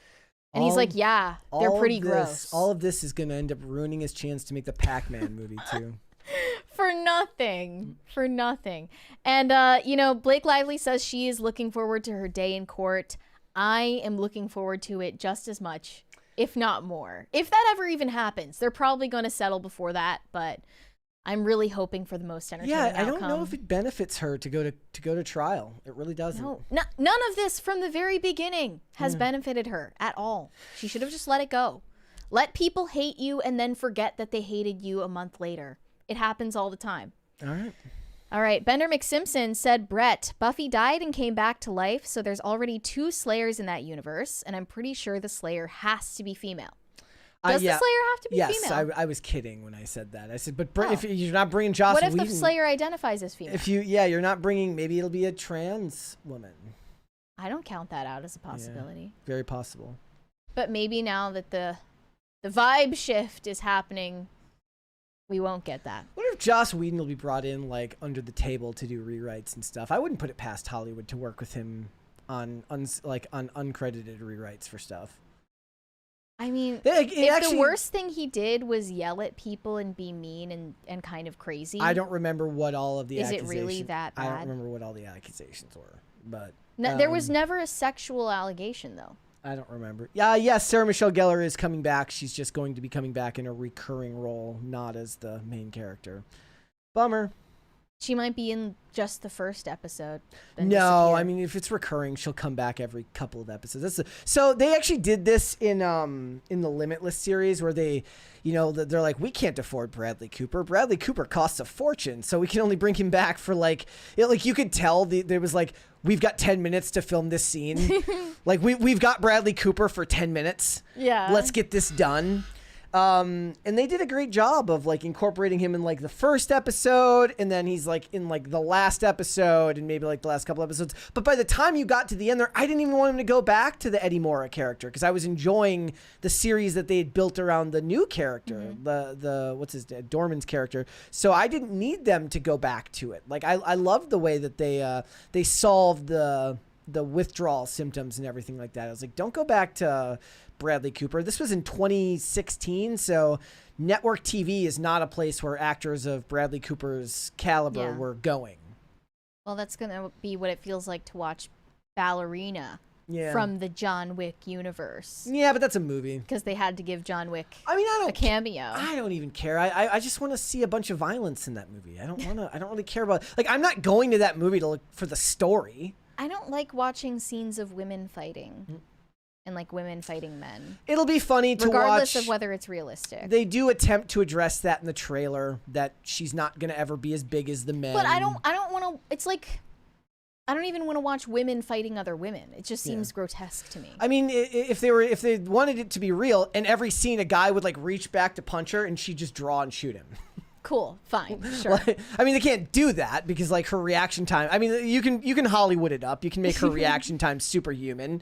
Where like maybe like the 21 feet rule. The guy's 21 feet back and she draws and gets the guy with a headshot from an impossible distance even before he can close that 21 feet. Maybe they can highlight other things like women's higher pain tolerance. There you go. Yeah. No, what they'll do. They're going to just show a bunch of men with colds. Because we all know that there's the only thing worse than childbirth for a woman is a man with a cold. Absolutely. So what it is she's only going to hunt down men with head colds. I'm dying. The Manic Mustache said, late as usual, but I know how much Mary loves musicals and Brett's passion for the sales of Frankfurters.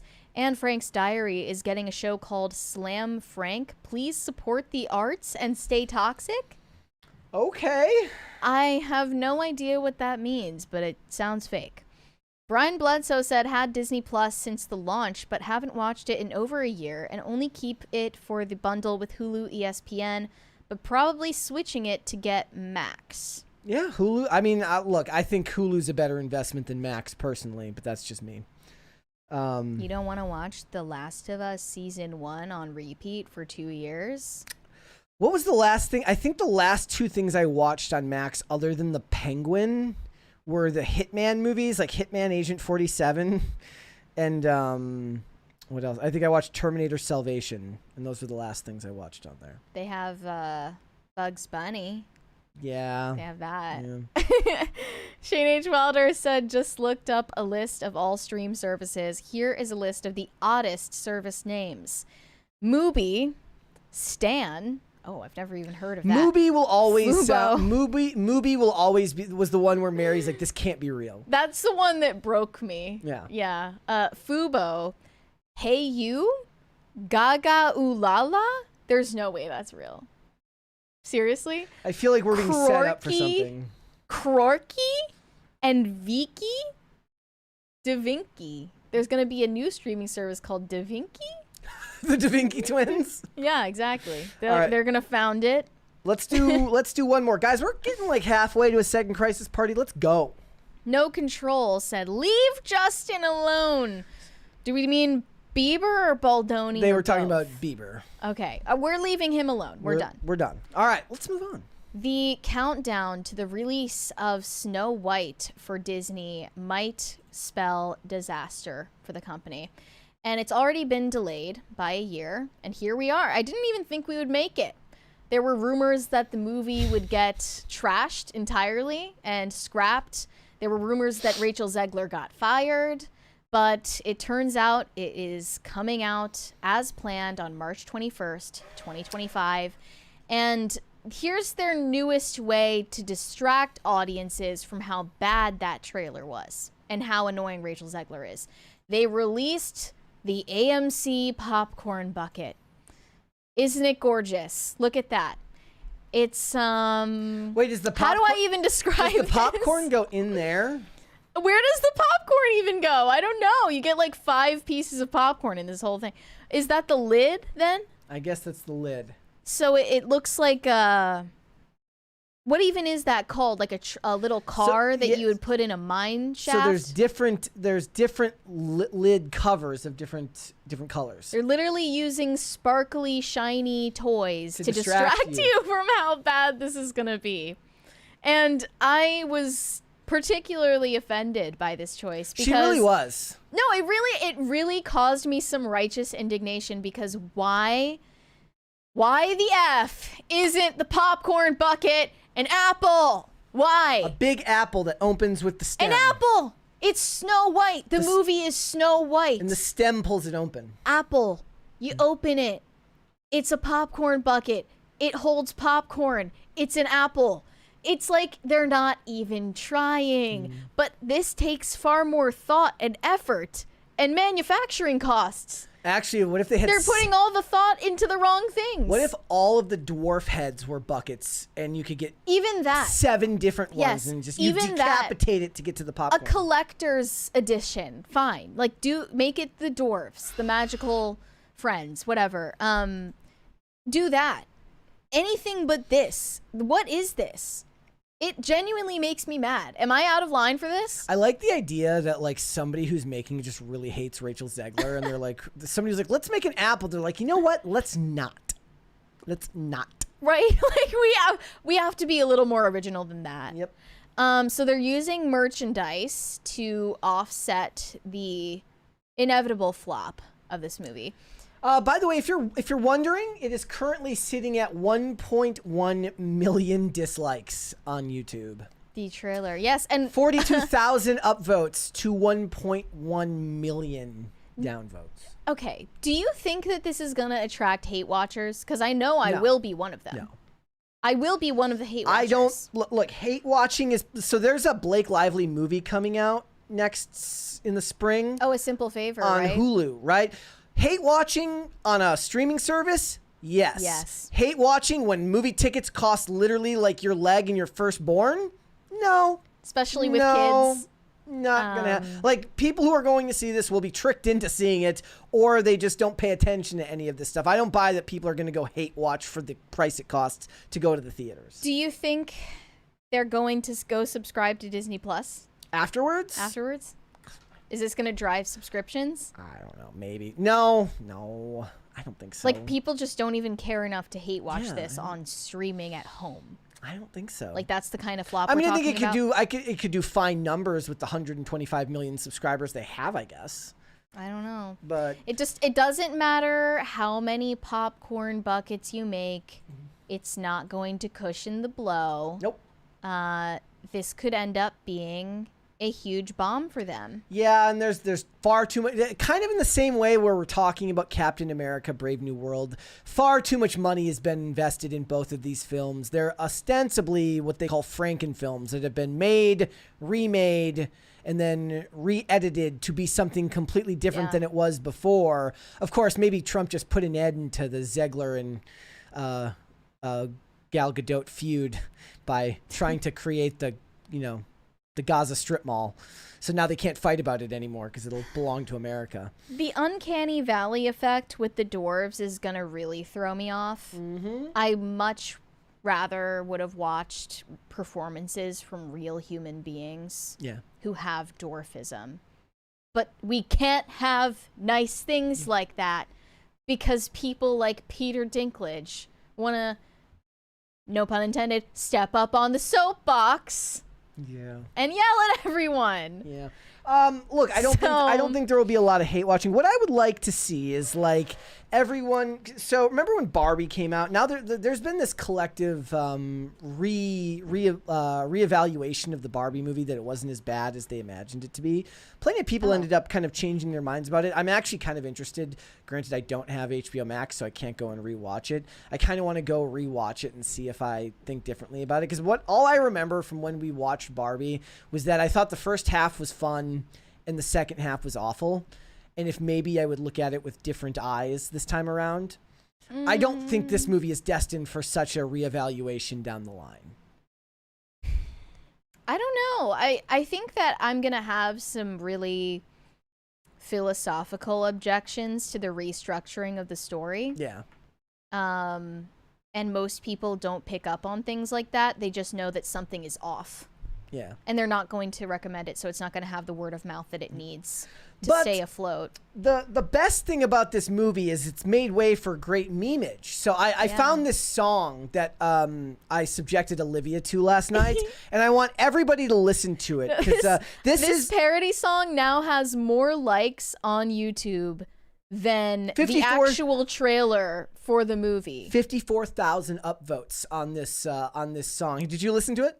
I haven't listened to it. I wanted to show my real first reaction to the negative comments. So this is an entire song made with Snow White trailer reaction comments, or with Snow White trailer comments. So here we go. Let me turn the volume. Is it AI? It's AI. Okay. I think. I don't know.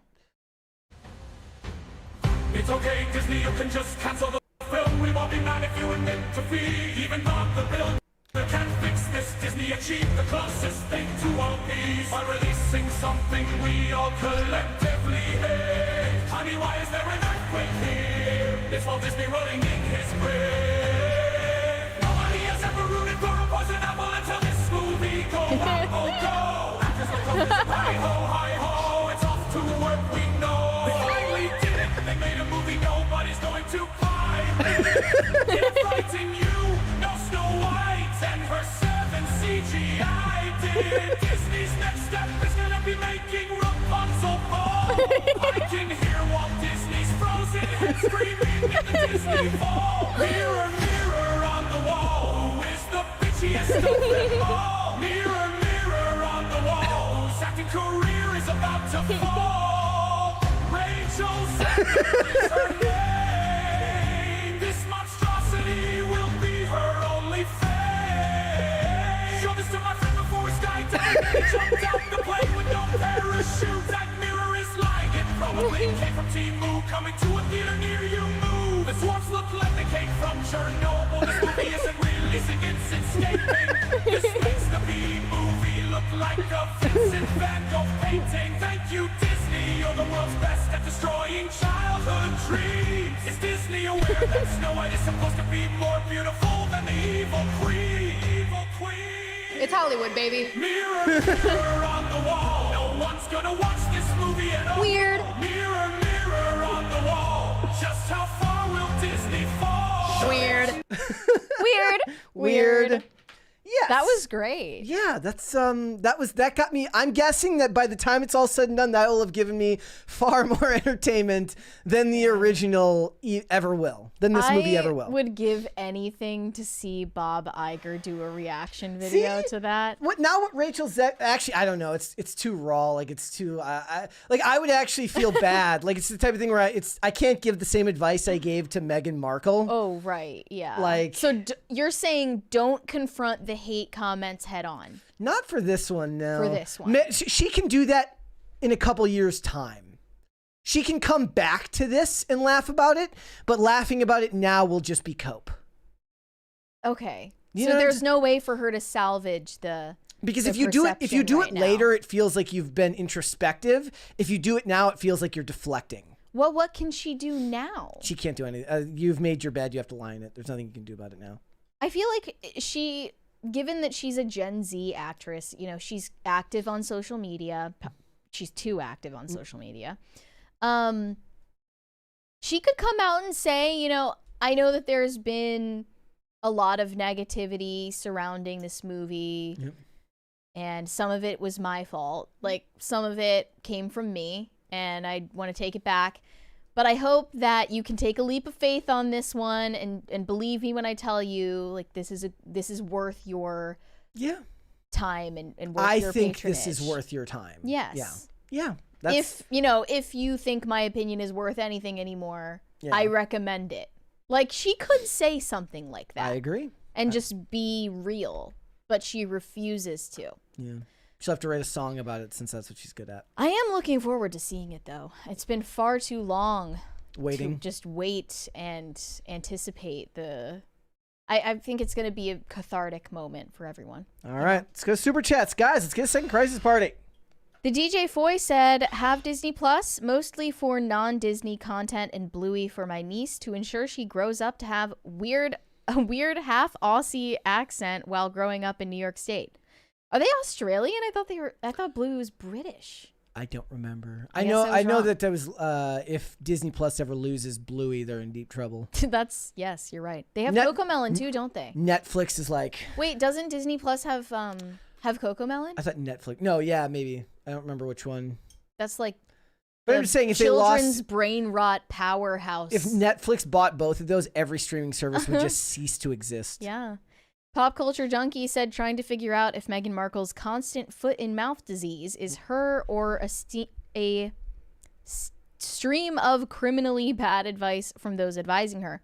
I think she just doesn't have anyone advising her anymore. Yeah. She's just off on her own. She's gone rogue, and this is what happened. B-Rad says if Zegler and Brett had a baby, the baby's eyes would be the correct distance apart. See, everyone says that about Zegler. It's more true about Anya Taylor-Joy. Yeah, but I also don't think that it's an unattractive trait. I like that their eyes are far apart. I think it's cute.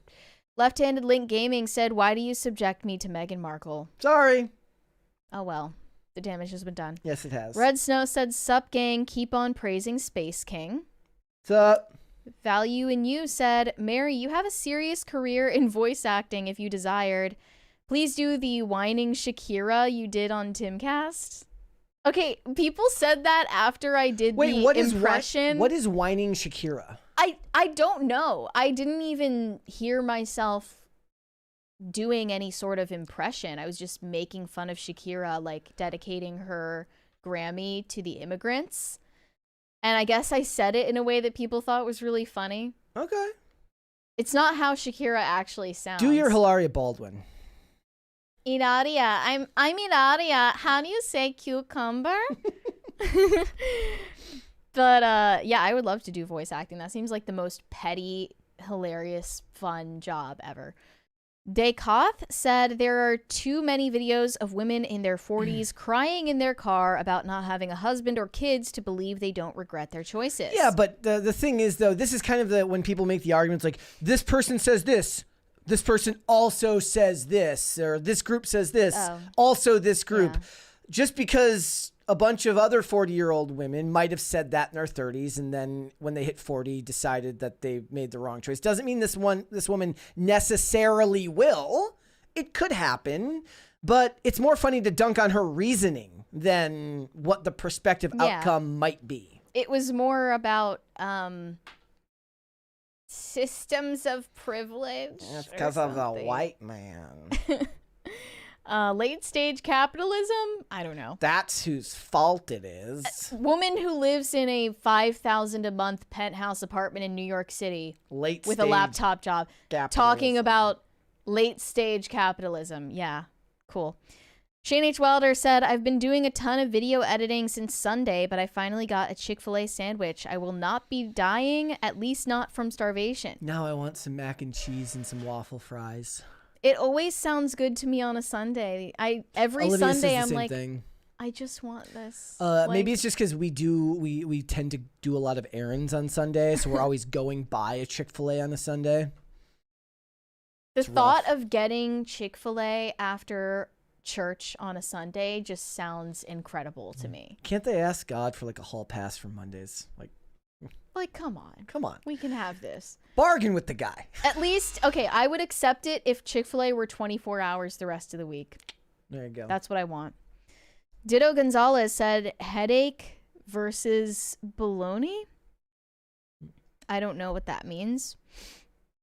Pop Culture Junkie said, Mary, regarding your return to a book reading, the older you get, the more pages you have to go back. Sort of sucks. I bet.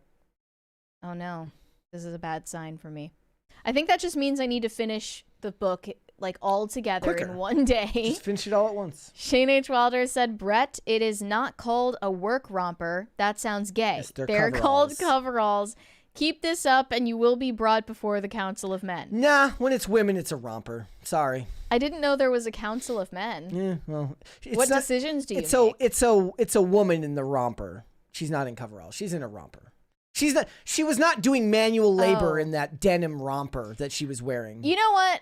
We're going to use this as our poll tomorrow. I want to know everyone in the chat's opinion of women wearing overalls because I've noticed this is a very contentious issue. It's awful. Some people hate it. Hate overalls. Other people love it.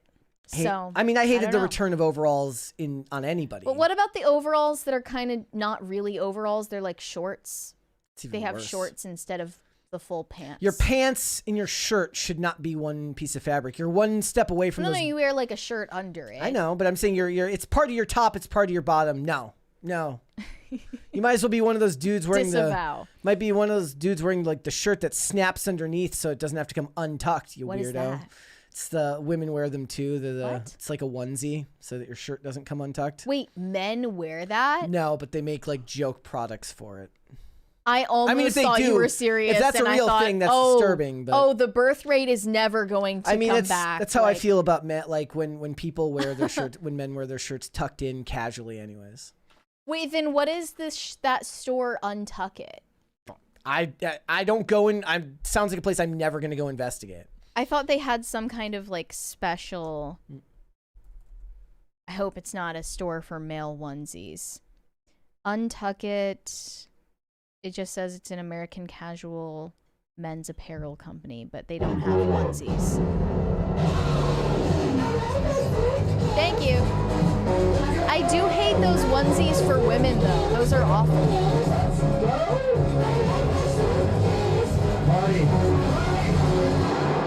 Like, what's the appeal in that? You just know that your shirt isn't going to fly off of you? Like, you really need to secure it? It's not going to come untucked.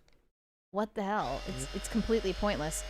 Greg Duvier said Chuck Norris was exposed to COVID-19. COVID-19 had to go into quarantine for a month. Makes sense. Keep the Chuck Norris coming. Like, we want to see more of these jokes. Jewish AF of Christendom. Sorry, Tacty Platty said Hulu has hit Macross anime series now? Anime series now? I don't know what that means. So they have a hit anime right now. Okay. I didn't know. Jewish AF of Christendom said, sorry, but I say howdy to everyone. You don't have to be sorry. Yep. You know, if that's your culture. Shane H. Wilder said, sadly, Slam Frank is real. It is a race-swapped hip-hop slam poetry retelling of Anne Frank's story. I can't even. Sounds horrible. Wait, for real? Let me look this up. I don't see anything. This sounds fake. I still don't believe it. Slam Frank? Is it a musical? Don't know. Sounds fake to me, but I guess it's real. No, I don't believe this. I don't see anything about it. Okay. Are you guys just playing a prank on us? Is Anne's Frank's a real hot dog stand? I don't think that's a real hot dog stand. Wyatt Kaldenberg said we need to bring back. I don't know if I can even say that on YouTube. I don't know. Am I allowed to say that on YouTube? Little person tag team wrestling. Well, you get the message. Do you know what he's talking about? Well, yeah. I mean, that's that type of wrestling has always been popular. I never seen any of that. Mason Miller said, I think Peter Dinklage stepped up on the soap bar for this one. That's very possible. That was rude. BC&C said, let's go Poison Apple. We're all rooting for the apple. Everyone's rooting for the apple. Omega Red Fan said, go Apple, let's go. Yep. I am going to be rooting for the apple this time. I'm going to see it and start cheering in the middle of the theater. Everyone's going to hate me. Brian Bledsoe, actually for Snow White, that's when I'm going to get the loudest food. Yeah.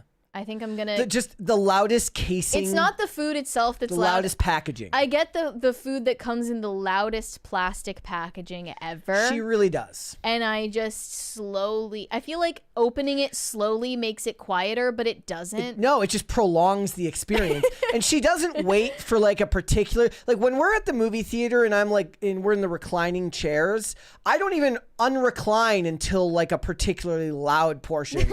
Mary's just like, it's like the middle of a very quiet scene, and Mary's like,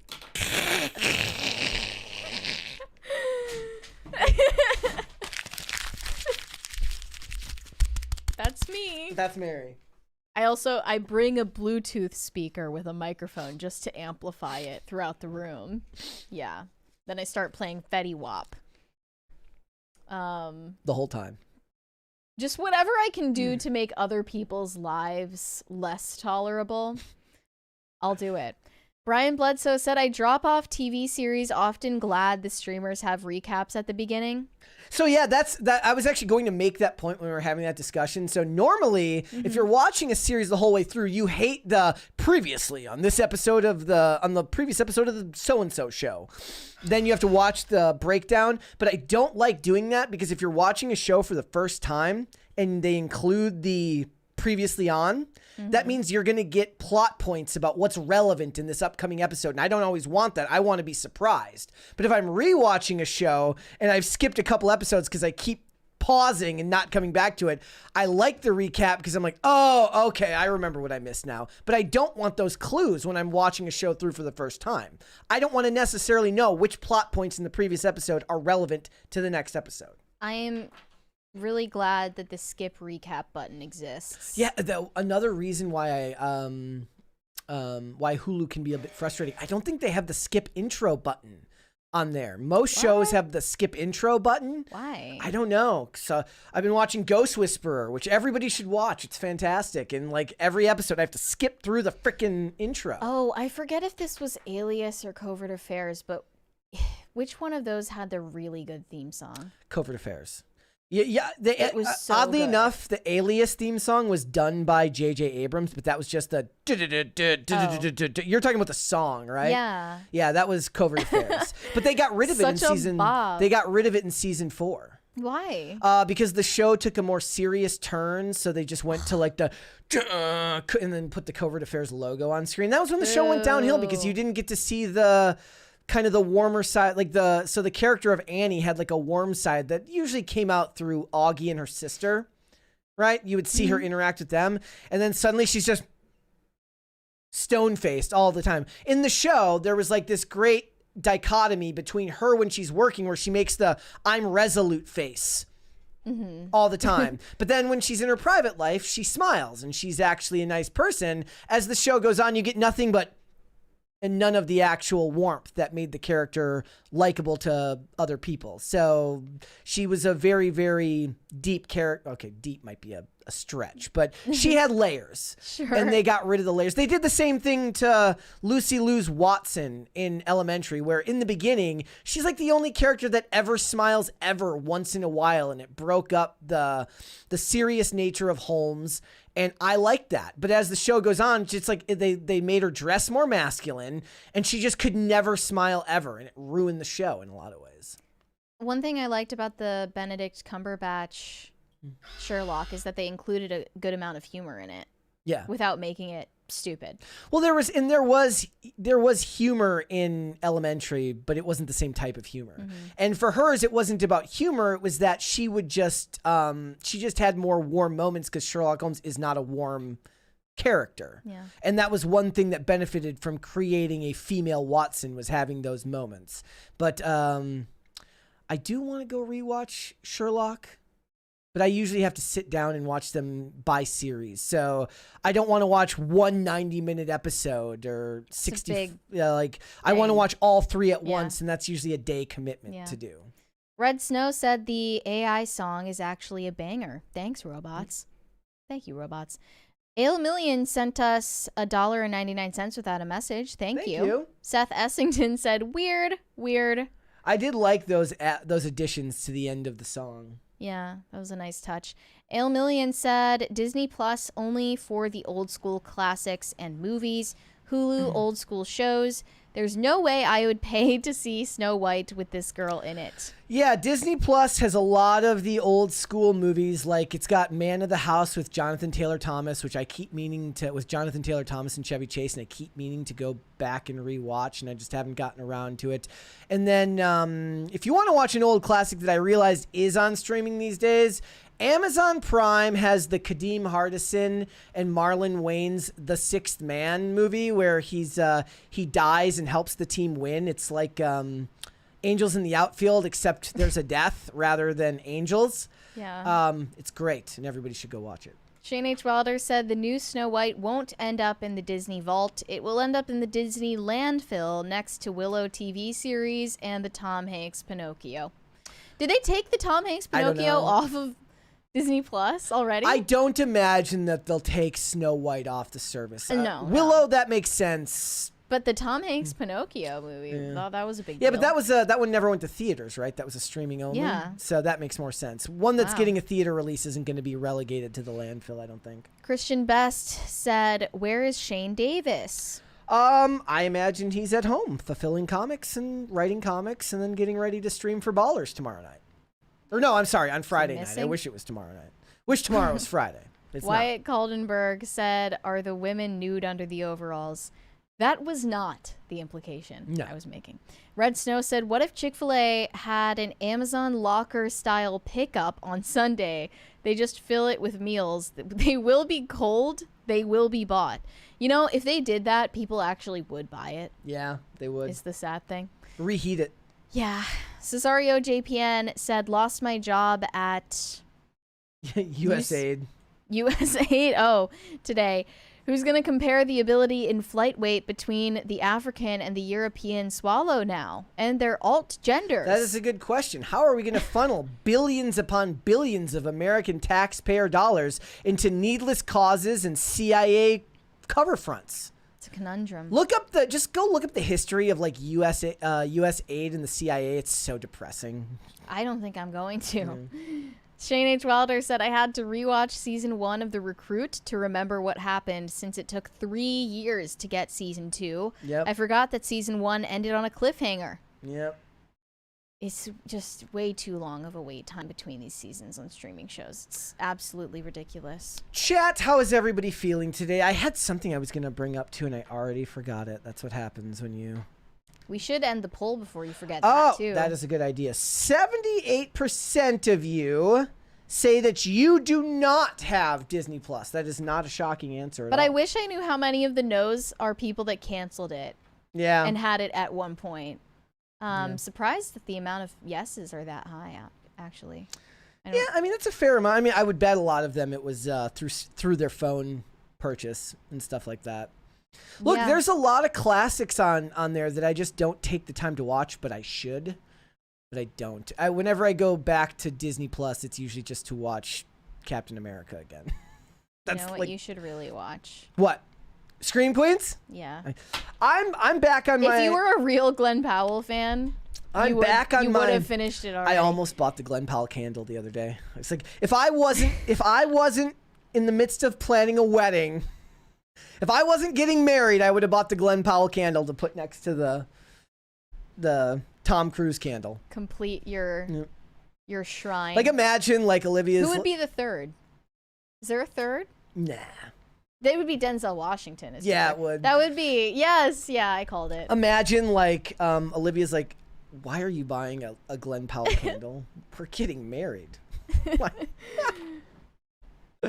I don't know. Why don't you have one? Yeah, seriously. The real question better is question. like, it's like centerpieces for the wedding. Obviously. Are you? Wait, you're not actually going to put. Send her a text like, it's like, babe. Look, Just hear me out. this is a judgment-free zone. This is my hear me out. Glenn Powell centerpieces for the wedding. Actually, what am I saying? This is not a judgment-free zone. This is a judgment-full zone. And I would definitely judge you if you made Glenn Powell the centerpieces at your wedding. Pop Culture Junkie said Abrams did Alias titles on a Mac with After Effects. I love it. Is that true? I love it.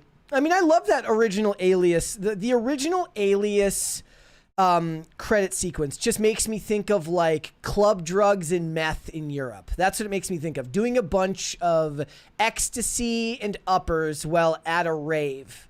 Have you in the EU done that? No comment. Got it. Greg Duvier said was sharing Disney Plus until that was removed. Yeah. You were trying to skirt around the rules? Can't do that. That's very bad.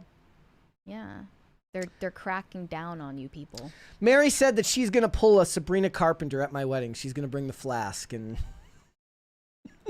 well, I might. A black flask, not a gold flask. I don't know what I would do. I think I would get I'm going to need to peruse my options, but I really like the idea of a bedazzled flask. I like the idea that you have two. You have a black one and a white one. Does that mean that dark the liquor decision in the... is sanctioned now? It's sanctioned. You're allowed to. You know, I wouldn't cause a ruckus or anything. No. It's be hilarious. I'm just that type of woman. She remember when we went bowling? Completely manageable that day. Drinking while bowling. Oh, but that was disgusting. I didn't even drink because I got a disgusting Mike's hard lemonade. And I had never had one before, and I just thought, okay, it's going to taste like lemonade. No, it's literally just syrup. Yeah. It was nauseating. You would have been better off getting a Strongbow if they had Strongbow, but I'm guessing they wouldn't have had that there. Ugh. No Control said Hulu via Spotify, Peacock via Golf Now, Paramount Plus via Amex deal, Max via DoorDash. I pay for no streaming. That is crazy. Amazing. I didn't even know all of these things existed. Yeah? Maybe I should try it. I have Spotify Premium. That's what I think about, just how much work goes into working for one of these big media conglomerates. There's just all these deals that have to be negotiated. Yeah. Just the amount of lawyers involved makes me cringe.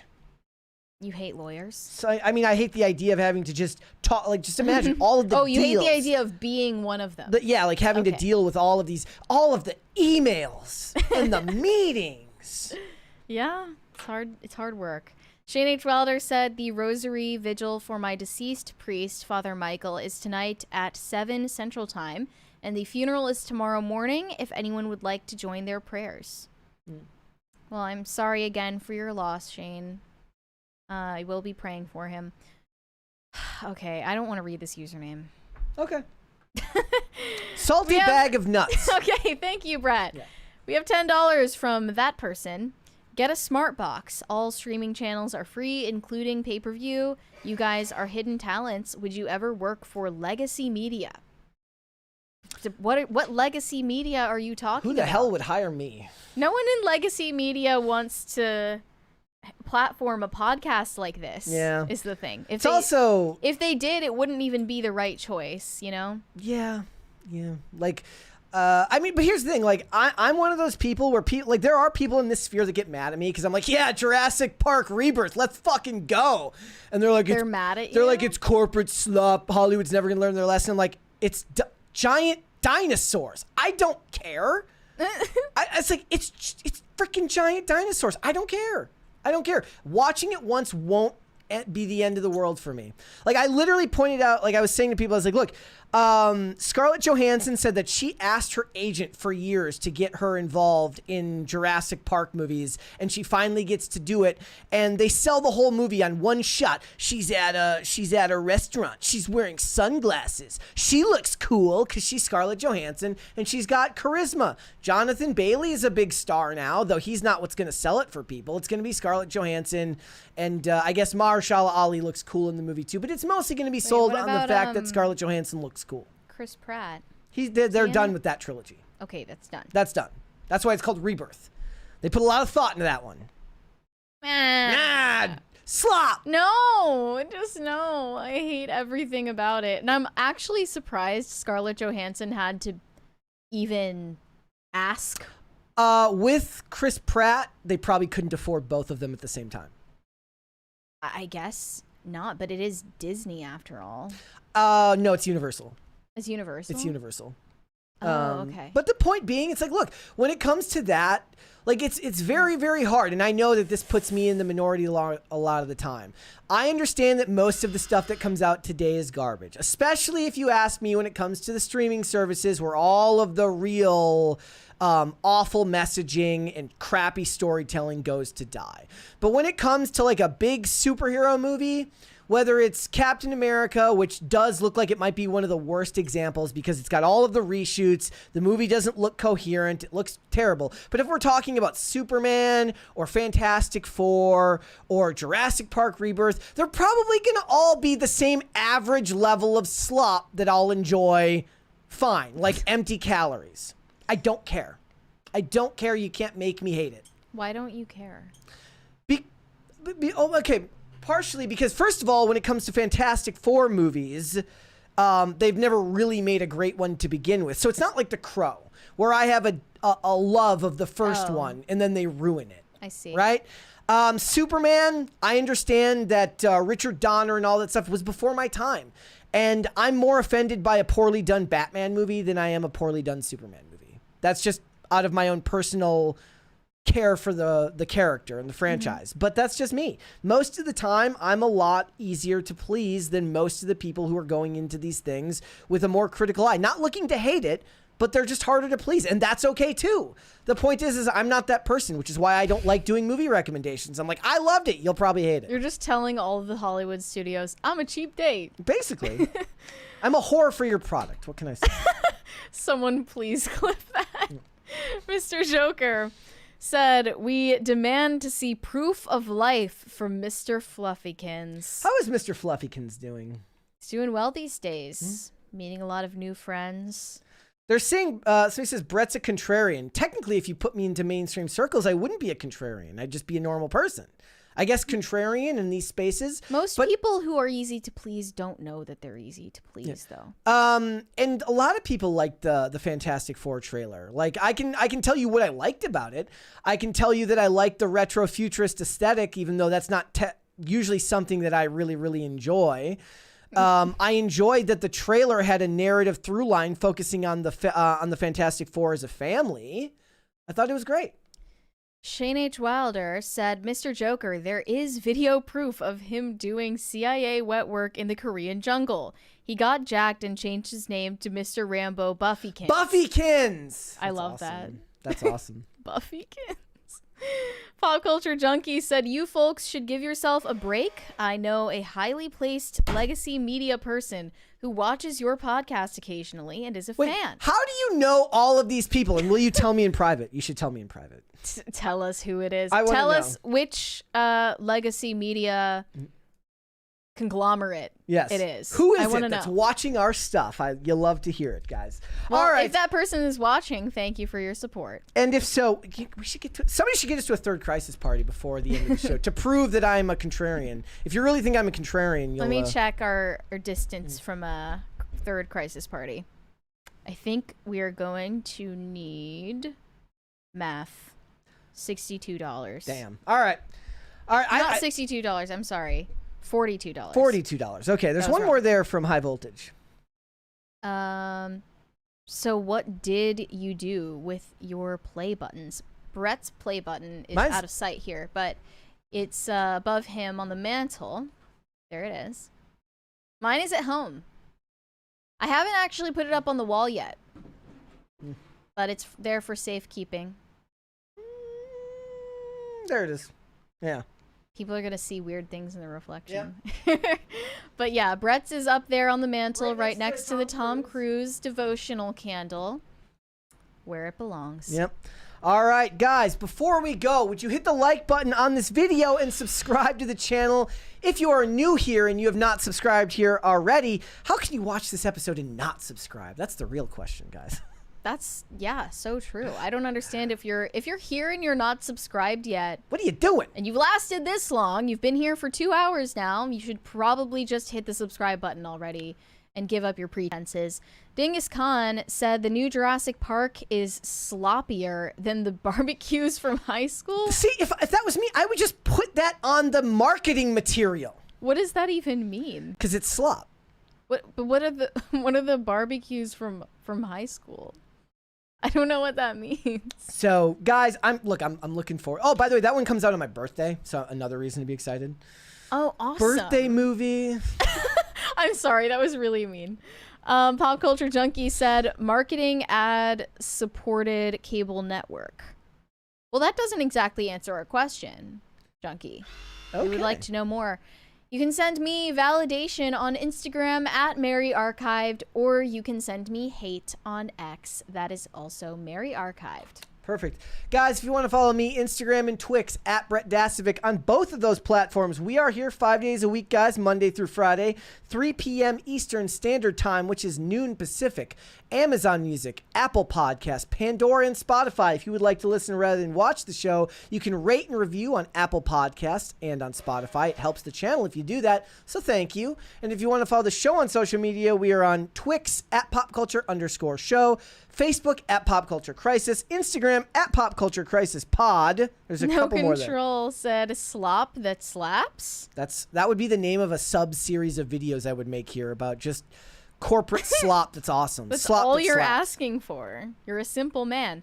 The Rumbling said, I have Hulu, Disney, HBO because no commercials. HBO on Prime only has the commercial version, which sucked balls. Too many commercials in a movie. Yeah, I the first time I got HBO Max, I accidentally got it as a Prime channel and it was awful. I immediately canceled and then got it as a regular streaming service. And I do pay like the $3 extra on Prime to not have ads. So, all right.